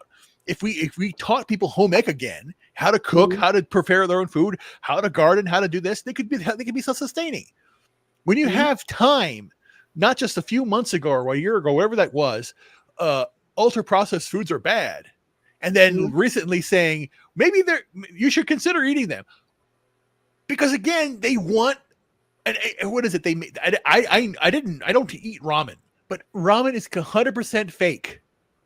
Everything. The Yeah, noodles, It's you remember? 100%. It's 100% salt. Yeah, but didn't you I hear got when kidney stone from that Bruce was telling us about that?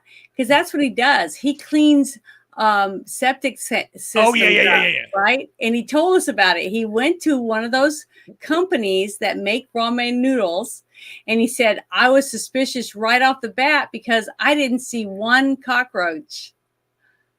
Okay, remember that? And he said, so if cockroaches won't eat it, we shouldn't be eating it either. Exactly. Well, when you have that much salt in those things, but it's not even the cockroaches salt. hate salt. It's not even salt. It's all the chemicals. You look at all the lists. It It's is just that, insanity. we have to, just like I always try to do. I always try to eat healthy. I like candy. I like a lot of things I probably shouldn't eat, but I try to take care of myself. I try to eat right. I try to exercise. I drink lots of water. I don't drink soda pop. I don't smoke. I do drink alcohol. I'm telling you right now, on both my flights, I drank like 6 mimosas. So I was drinking, and because I wanted to not think about being queasy from flying, and that's what happens to me. And I didn't throw up or anything. I did pretty good. And then I slept good when I got home and when I got there. So, everybody has to do what you have to do to survive through the days or whatever. But the thing is, it's on us. It's up to us to take care of ourselves, just like Ruben's doing with himself. Grumpy, DM me, Grumpy, regarding that. I want to know more about that city. Sorry. Oh, what is it? I'll share it. What is it? Which one are you talking about? Horrifying news has just crossed my timeline. Uh-oh. What is it? Mariah Carey defrosting process has begun. What does that mean? She's getting black again? Defrosting, meaning starting soon, you're going to be hearing that one very annoying song that she sings in the holiday season. What's wrong with that? I like that song. All I Want for Christmas Is You. You sing that song, boy, I will haunt your that's dreams right. until you go insane. It's about to be October. Come on. I love that song. Well, I have personally hired, I want to get that outfit. Not for I am joking when I say this. I just want you all to know. I have personally hired a bounty hunter to frickin' find her cryostasis and sabotage it for at least so she stays in cryostasis for 1 more year. What? Okay, I get you. But on chat, you want to pull up your stuff you want to talk about? You ready for that? I have no. Oh, okay. Well, go ahead. Because it's really, go ahead. If you don't have anything you don't want to pull up, but go ahead and bring up your topic. It's no article. It's just the fact that it's absolutely hilarious that this, if you can all look it up. Seriously, just look up Family Walls photo, WALZ, and you will see a family photo of Tim Walls' family minus Tim Walls, and all of them are wearing shirts, Walls for Trump, because Tim Walls is so fucking extreme, so unconstitutionally communist, that this fucker has completely been estranged from his brother and the rest of their family, to the point where their family is endorsing Donald Trump. Now, Tim Walls' brother,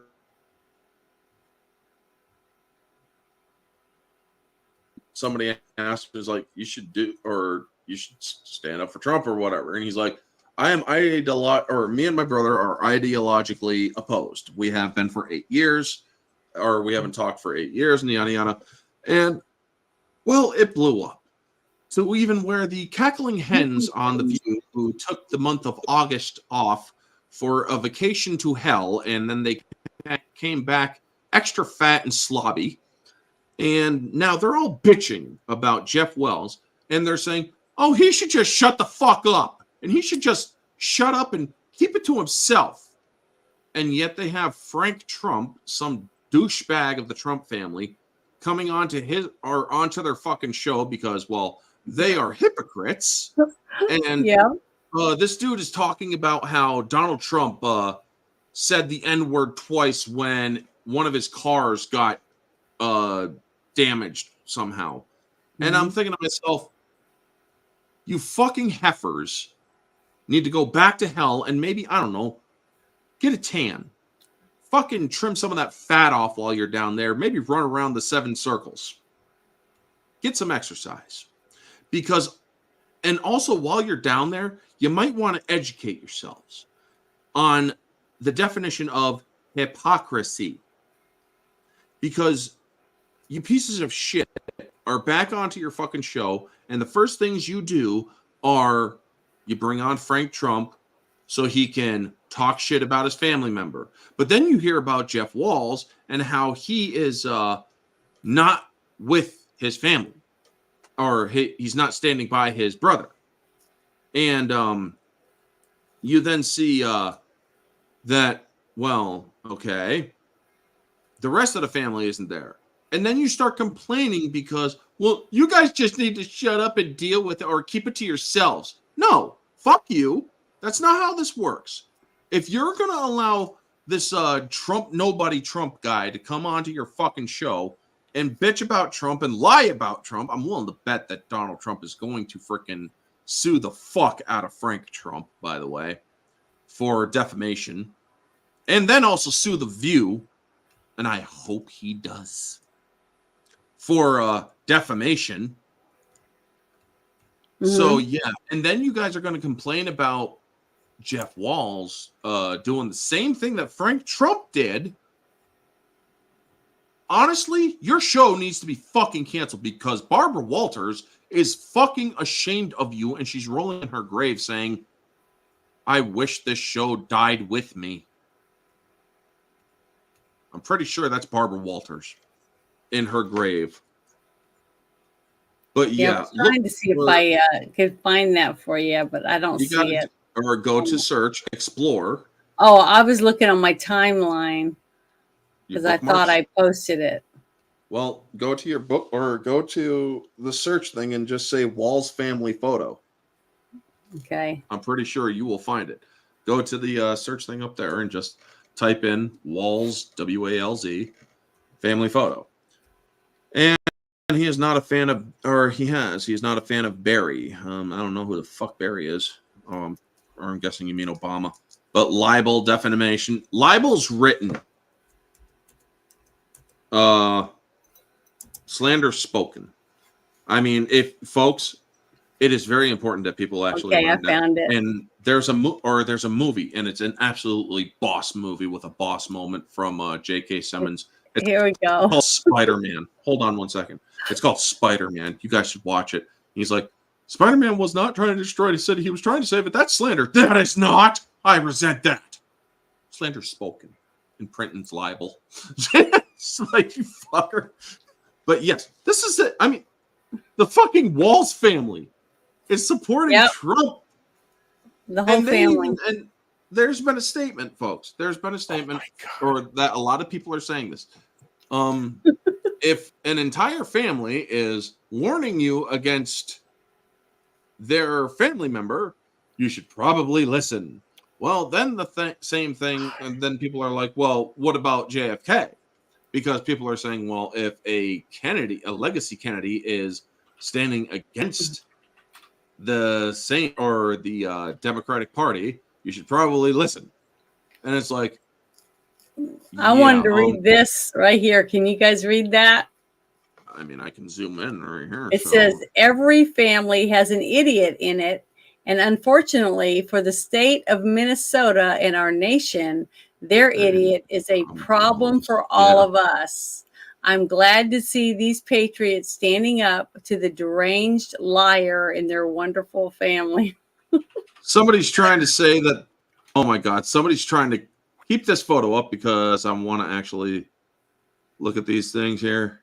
Mm-hmm. People are trying to say that the photos are fake because of somehow fingers are, there's 4 fingers on one person.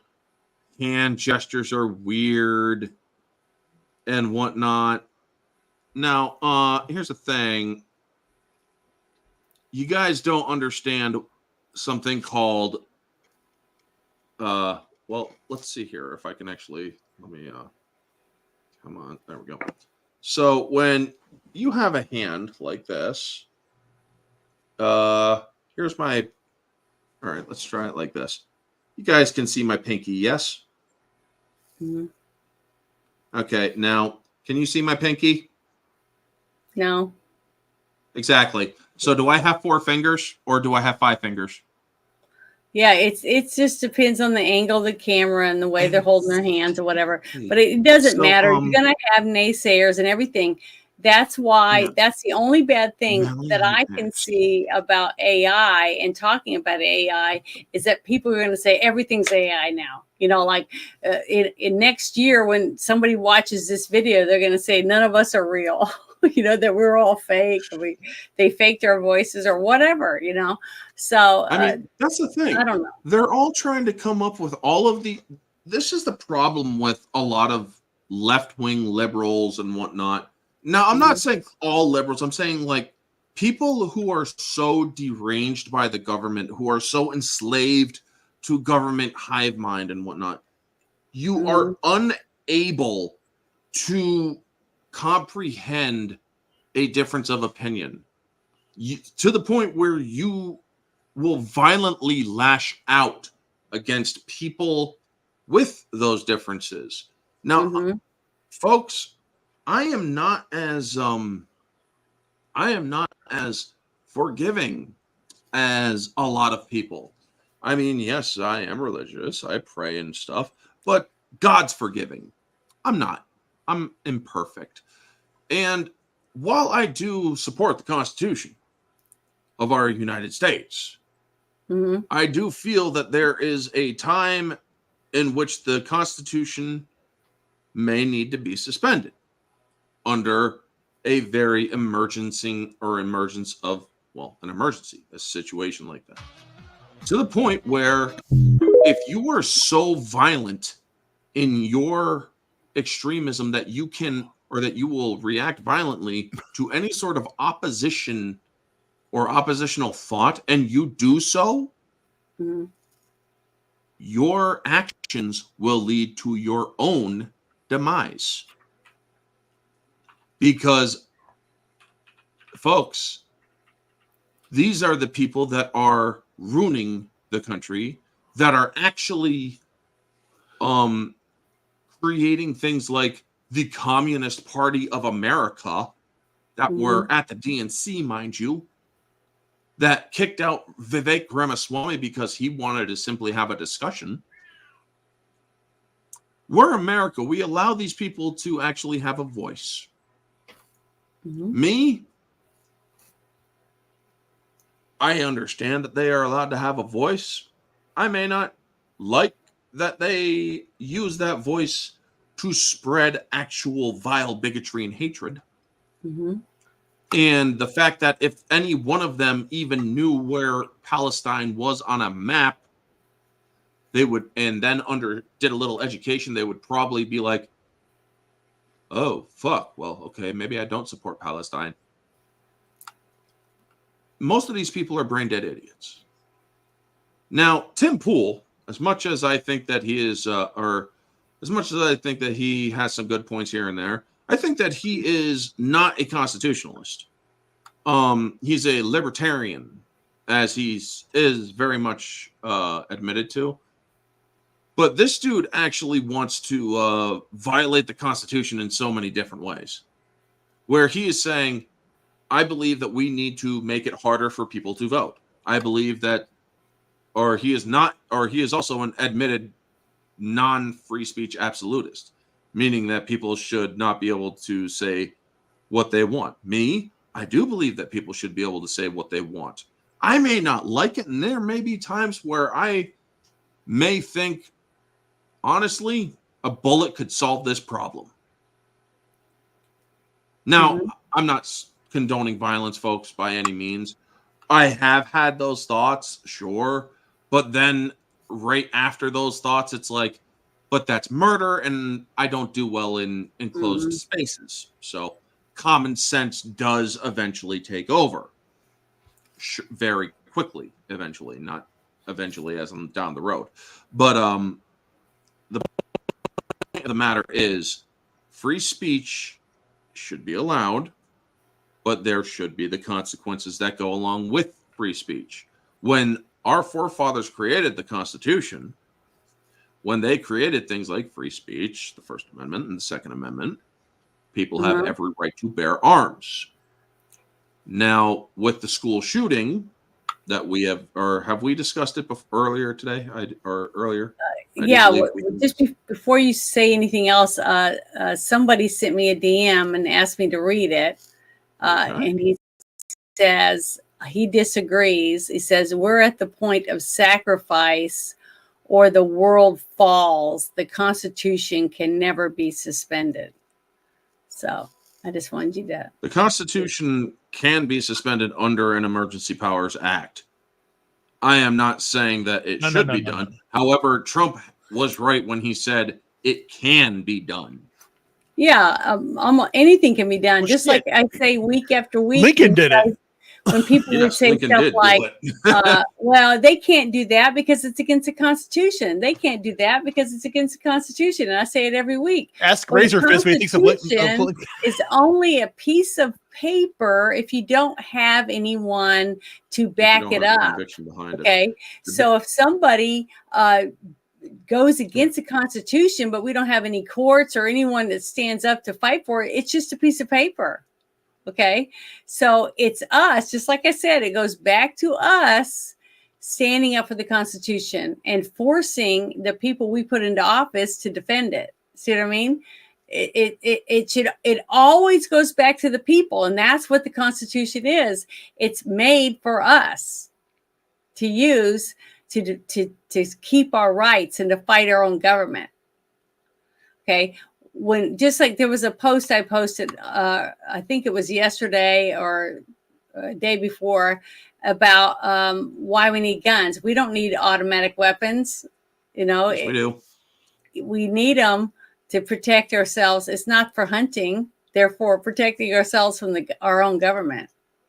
Basically, that's what the right to bear arms is to protect us. We need guns. We need cannons. We need miniguns. We need our all government that. if they ever try to stop us from being able to be free. Yeah. So I do believe that we should also have access to nuclear weapons. Mm-hmm. That is what's known as a Second Amendment. I don't see that ever happening because I'm telling you right now, there's a few people I've met at just different places, restaurants and stuff that I am so thankful that they are not able to get their hands on nuclear power. Well, here's the thing. I would want to have those discussions at the restaurants because I want to hear what some people, I want to see if anybody would get triggered, because if they actually get triggered, it's like, now I want to see. Oh, here you go. What happens? Ruben. It's a message for you. Ruben, you on Twitter? Of course he is. At Ruben. Yeah, let me share. I'm going to share his. I'll share his Twitter handle for everybody in the subject. I don't agree with Razorfist on. Yeah. I do agree with him on a lot, though.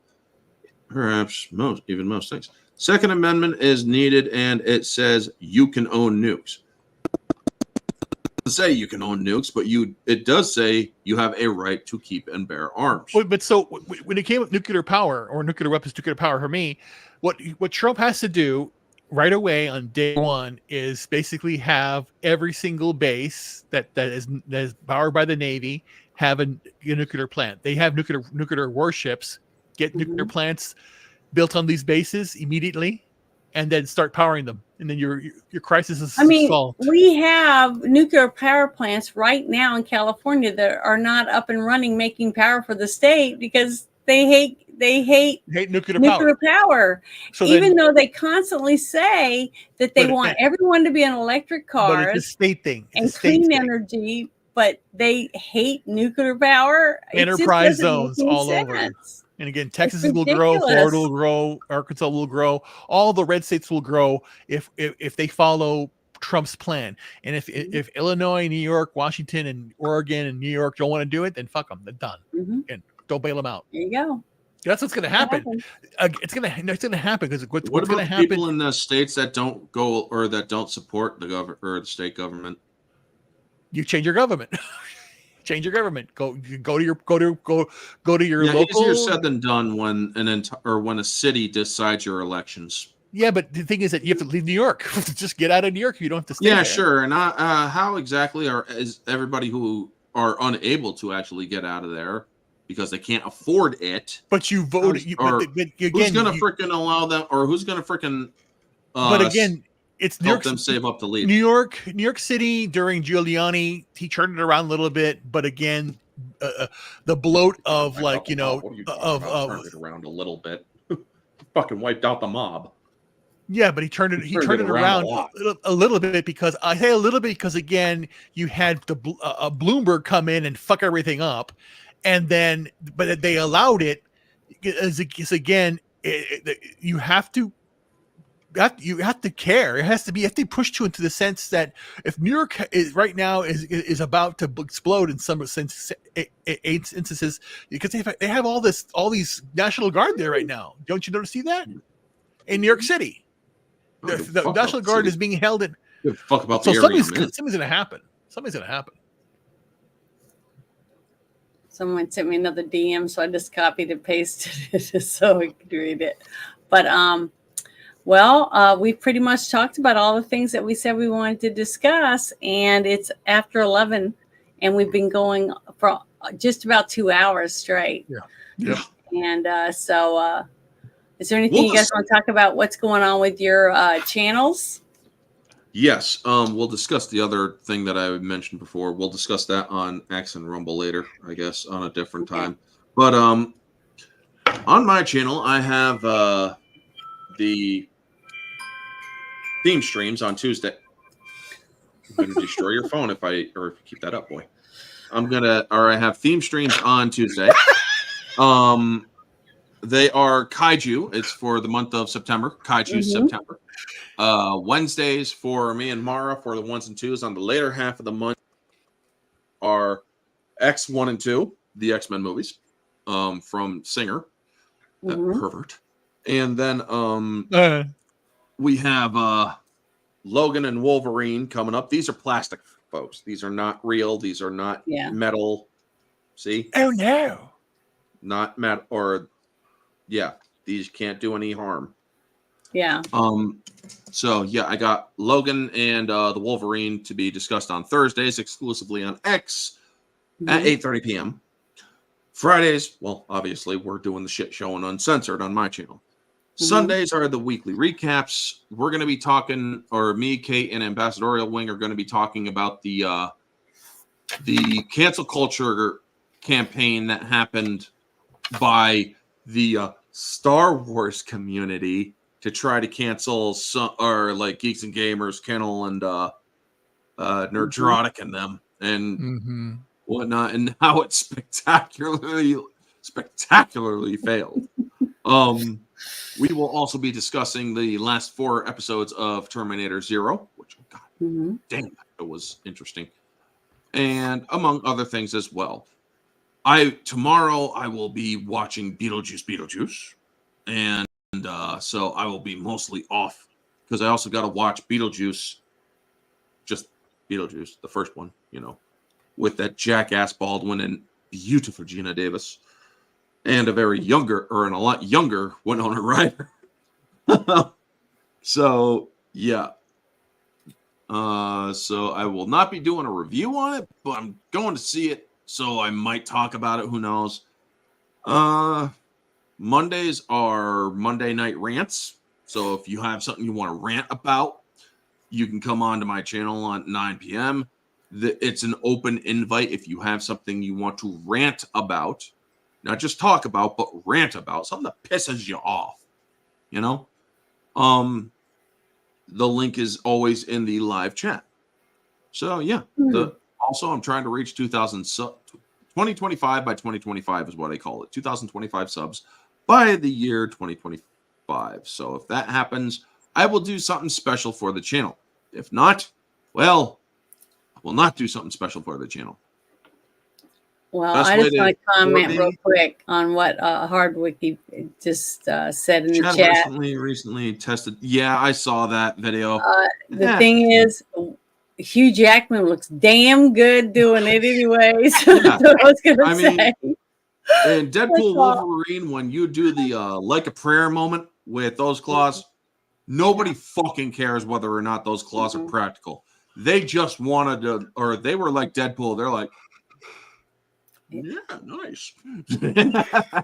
But yeah. Yeah, but you got to remember too, his metal claws are made of covered with adamantium, so which can cut anything. So it doesn't matter whether they're a little weaker because there's only 3 blades and they separate or whatever. It's the fact that what it's made of can cut through anything. Right. Exactly. So. But anyway, that's all that I got. Best way to support my channel is to like my videos, share my videos, watch my videos, and subscribe to my channel. I ain't doing it for the money. I'm doing it to help inform and entertain. Well, I'm not monetized, so I'm not worried about it for myself. I do it because I want to inform people. You know, I go to spaces almost every day and talk in there, and I don't get money for that. I just do it because I'm passionate about my country, and I don't want to see her fall. I'm an Air Force brat, and I want to see us free and be able to own what we want, buy cars, work where we want, marry who you want, eat what you want. You know, I just want, and raise your children the way you see fit, whether you want to homeschool them or send them to a school, private school, whatever. We should have the right to do that. And when our forefathers started our country, that's what they planned on. They took what they knew from the places they had left and wanted to make sure that we didn't have those things here, that we had the right to choose where we wanted to live, what we wanted to eat, who we wanted to marry, what we wanted to purchase, how much land, how little land, whether we wanted to grow our own food or live in a city. And I would like to see all that again for our future great grandkids and their ancestors one day, I hope. And maybe they'll read about what we did as Americans and we took back our country in history books. So we'll see. But tomorrow, I don't have any plans. Bruce is going to be on call. So we're not going to be playing Dungeons and Dragons, which I'm sad about because I did miss one game while I was gone. But Sunday, I'm so excited because I've never seen this. We are going to watch in Discord, Search for Tomorrow. The first half of it, I guess. It's like a docu-series type thing, and they're interviewing people about making movies in the 80s and things like that. It's bunches of different actors, stuff. I've never seen it, and I'm excited about it. So if you want to watch this with us, send me a DM on Twitter or on Discord or wherever it is that you can get in contact with me. And I will send you an invite to Bruce's Discord so you can join us and watch it with us if you want, because we watch it, we talk about it a little bit, and then we'll do a review on it, on what we get to watch. So that will be fun. So anyone that's interested in that, there you go. Oh, look, Orange Hat's up past his bedtime. I don't know who this is. Oh, that's from Buddy Chris. Fuck you. Okay, he's teasing you, but whatever. I thought it was funny. But so if anyone's interested, I would be happy to invite you so you can hang out with us and it'll be fun.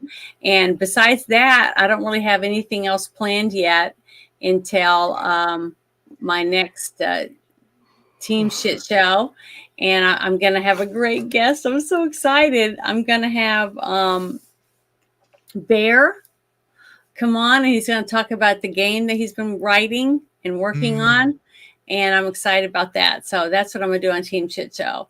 And then we'll have the Friday Night Shit Show again on Friday. And you guys will be with me, hopefully. And hopefully we'll have some more shit to talk about. It seems like we never run out of tons of it. So much shit to get through. Well, but what about you, Ruben? What is your plans? So we got to all take shits. What's your plans for this next week? Oh, I'm just going to be doing videos every day. I've been basically out now that I'm out of rehab and I'm still trying to go through the process of getting healed up. You can follow me on YouTube, on Instagram, on Rumble, and on X. So what I do is I suspended my alt-right fitness channel because again, my workouts have to be put on hold because of my condition right now. Mhm. But on YouTube, I have two channels. I have a channel called My Weight Loss Quest. I have links in my all of my bio on my main channel too on YouTube, and I have there. I basically tell you I weigh myself every day. I tell you what I eat, tell you my routine. It's basically be accountable to this weight loss journey that I'm on. But what happened is I got very sick. I have this very, very rare condition, and I'm working through that right now. So I'm basically going to get that done. Hello. And then on YouTube, my YouTube channel, which is my name, I just put my daily video. But where I'm really going to be doing more is on Rumble and X. And X, now what I'm doing on X is I'm basically going to start doing video replies. Because again, people always say it's bot, it's this and that. So I'm engaging with everybody to get them out to vote. And again, look what I found. And look what I found. A Walkman. What is it? Oh, a Walkman tape? Cool. Yeah, but it's not what you think. I had bought this. I guess I'm cleaning up my thing. It's actually a Walkman. It's the size of a cassette. Oh, and you can play your music on it though. It's a music player. Yeah, it's a music player, but it's so nice. But there's like little things. As I'm cleaning up, I'm trying to organize my stuff and all that stuff, and I just found it. So that's why I was playing. I saw the music, had the music on this here. That's why I pulled it out and said, I have that song. It's my favorite song at Christmas time. Yeah, Orange Head. Come on. Because again, it reminds me of, well, the girl all she wants is you. All right. Woo! Yeah. Okay, so if you're romantic, fine. I have no problem with it. I'm not romantic. I can be romantic, but that's not romantic enough for me. But tonight, before I close, I was going to play that same Trump video again because I'd like to play it. It makes me feel good about what we're doing. Okay, even though we're not a huge. We got 129 or now 131 people watching us right now, and the thing is that even though none of us are making money off of it, we love this country and we want to see everybody get as many facts as they possibly can and learn to fight for this country. What we need is each other, basically. Okay, we need to work together so we can accomplish the goal of saving this country and taking it away from the people that want to make us socialistic or communist Slaves. Or whatever. Yep. And that's it. It's us. And if we don't help each other and we stay divided because we're listening to the propaganda that's being spread by the media companies, then the best analogy I have right now is every single person out there that's a Democrat is an Agent Smith and you are Neo. No, seriously. Yeah, every Democrat will turn on you, and they'll become an Agent Smith. They will turn you in. We're in the battle of our life. It's darkness versus the light. Be Neo. Stand up to this crap. Mm-hmm. But again, remember, don't take it. the Democrats out there, they're the Agent Smiths. They're the Germans that will round you up. They are. Because they are mentally ill right now. TDS is real, and I see it every day online. And it's again, they are blinded. And again, the normies they actually think felon, and it keeps over and over and over. Russia. Again, they're doing it, and they're going after Lauren Chan. They're shutting down. They were going after Neurotic and all that stuff. It's getting nasty. It's crazy. Yeah, so it's terrible. And that's why we just got to keep doing what we're doing, because I really do believe by one person at a time, just like one state at a time, we will win. But everybody have a wonderful weekend. And thank you so much, Orange Hat and Ruben, for hanging out with me tonight. I really, really love you guys. You guys are awesome. Yeah. So good night, everyone. Obama will go down as perhaps the worst president in the history of the United States! Exclamation point at real Donald Trump. Well, at real Donald Trump, at least I will go down as a president. And I know people have talked to you about whether or not you want to run. Would you ever? Never got so bad, I would never want to rule it out totally. A new world order. These allegations are false. Weapons of mass destruction. The USA Patriot Act. The blueprint for large corporations. We once were, we are no longer a Christian nation. Donald Trump confirmed that he is considering a run in 2016. Do it. I am officially running for President of the United States. He will never be President of the United States. Donald Trump will never be elected President of the United States. And people are watching these results come in. We're going to make this decision now. Donald Trump will be the 45th President of the United States.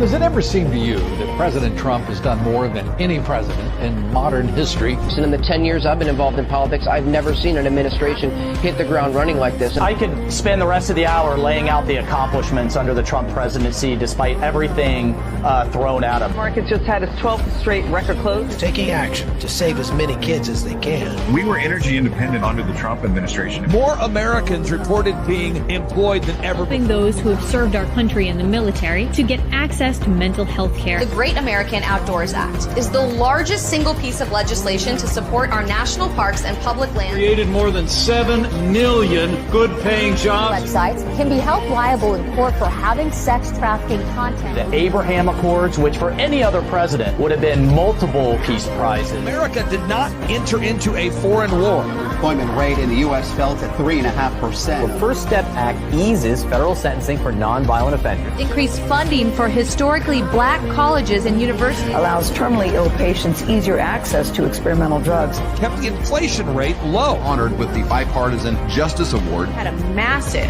MS-13 gang problem. 3.9% is the unemployment rate. Requiring airports to provide lactation rooms for breastfeeding mothers. Middle class family income increased nearly $6,000. A dramatic escalation in his crackdown on illegal immigration. An advocate for educational choice. Tariffs on Mexico and Canada. An act preventing animal cruelty and torture. Taking out Baghdadi, the head of ISIS, Soleimani, the Iranian general. Save Our Seas Act commitment to environmental issues. We're saying Merry Christmas again. Community development in low-income urban and rural communities. Help us to remember the importance of fighting off tyranny. Pulling out of UNESCO, the World Health Organization, the Paris Climate Accords, reassessing NATO and the United Nations. Stood up for Christianity and the Constitution more than any president in American modern history. We are stopping the attacks on Judeo-Christian values.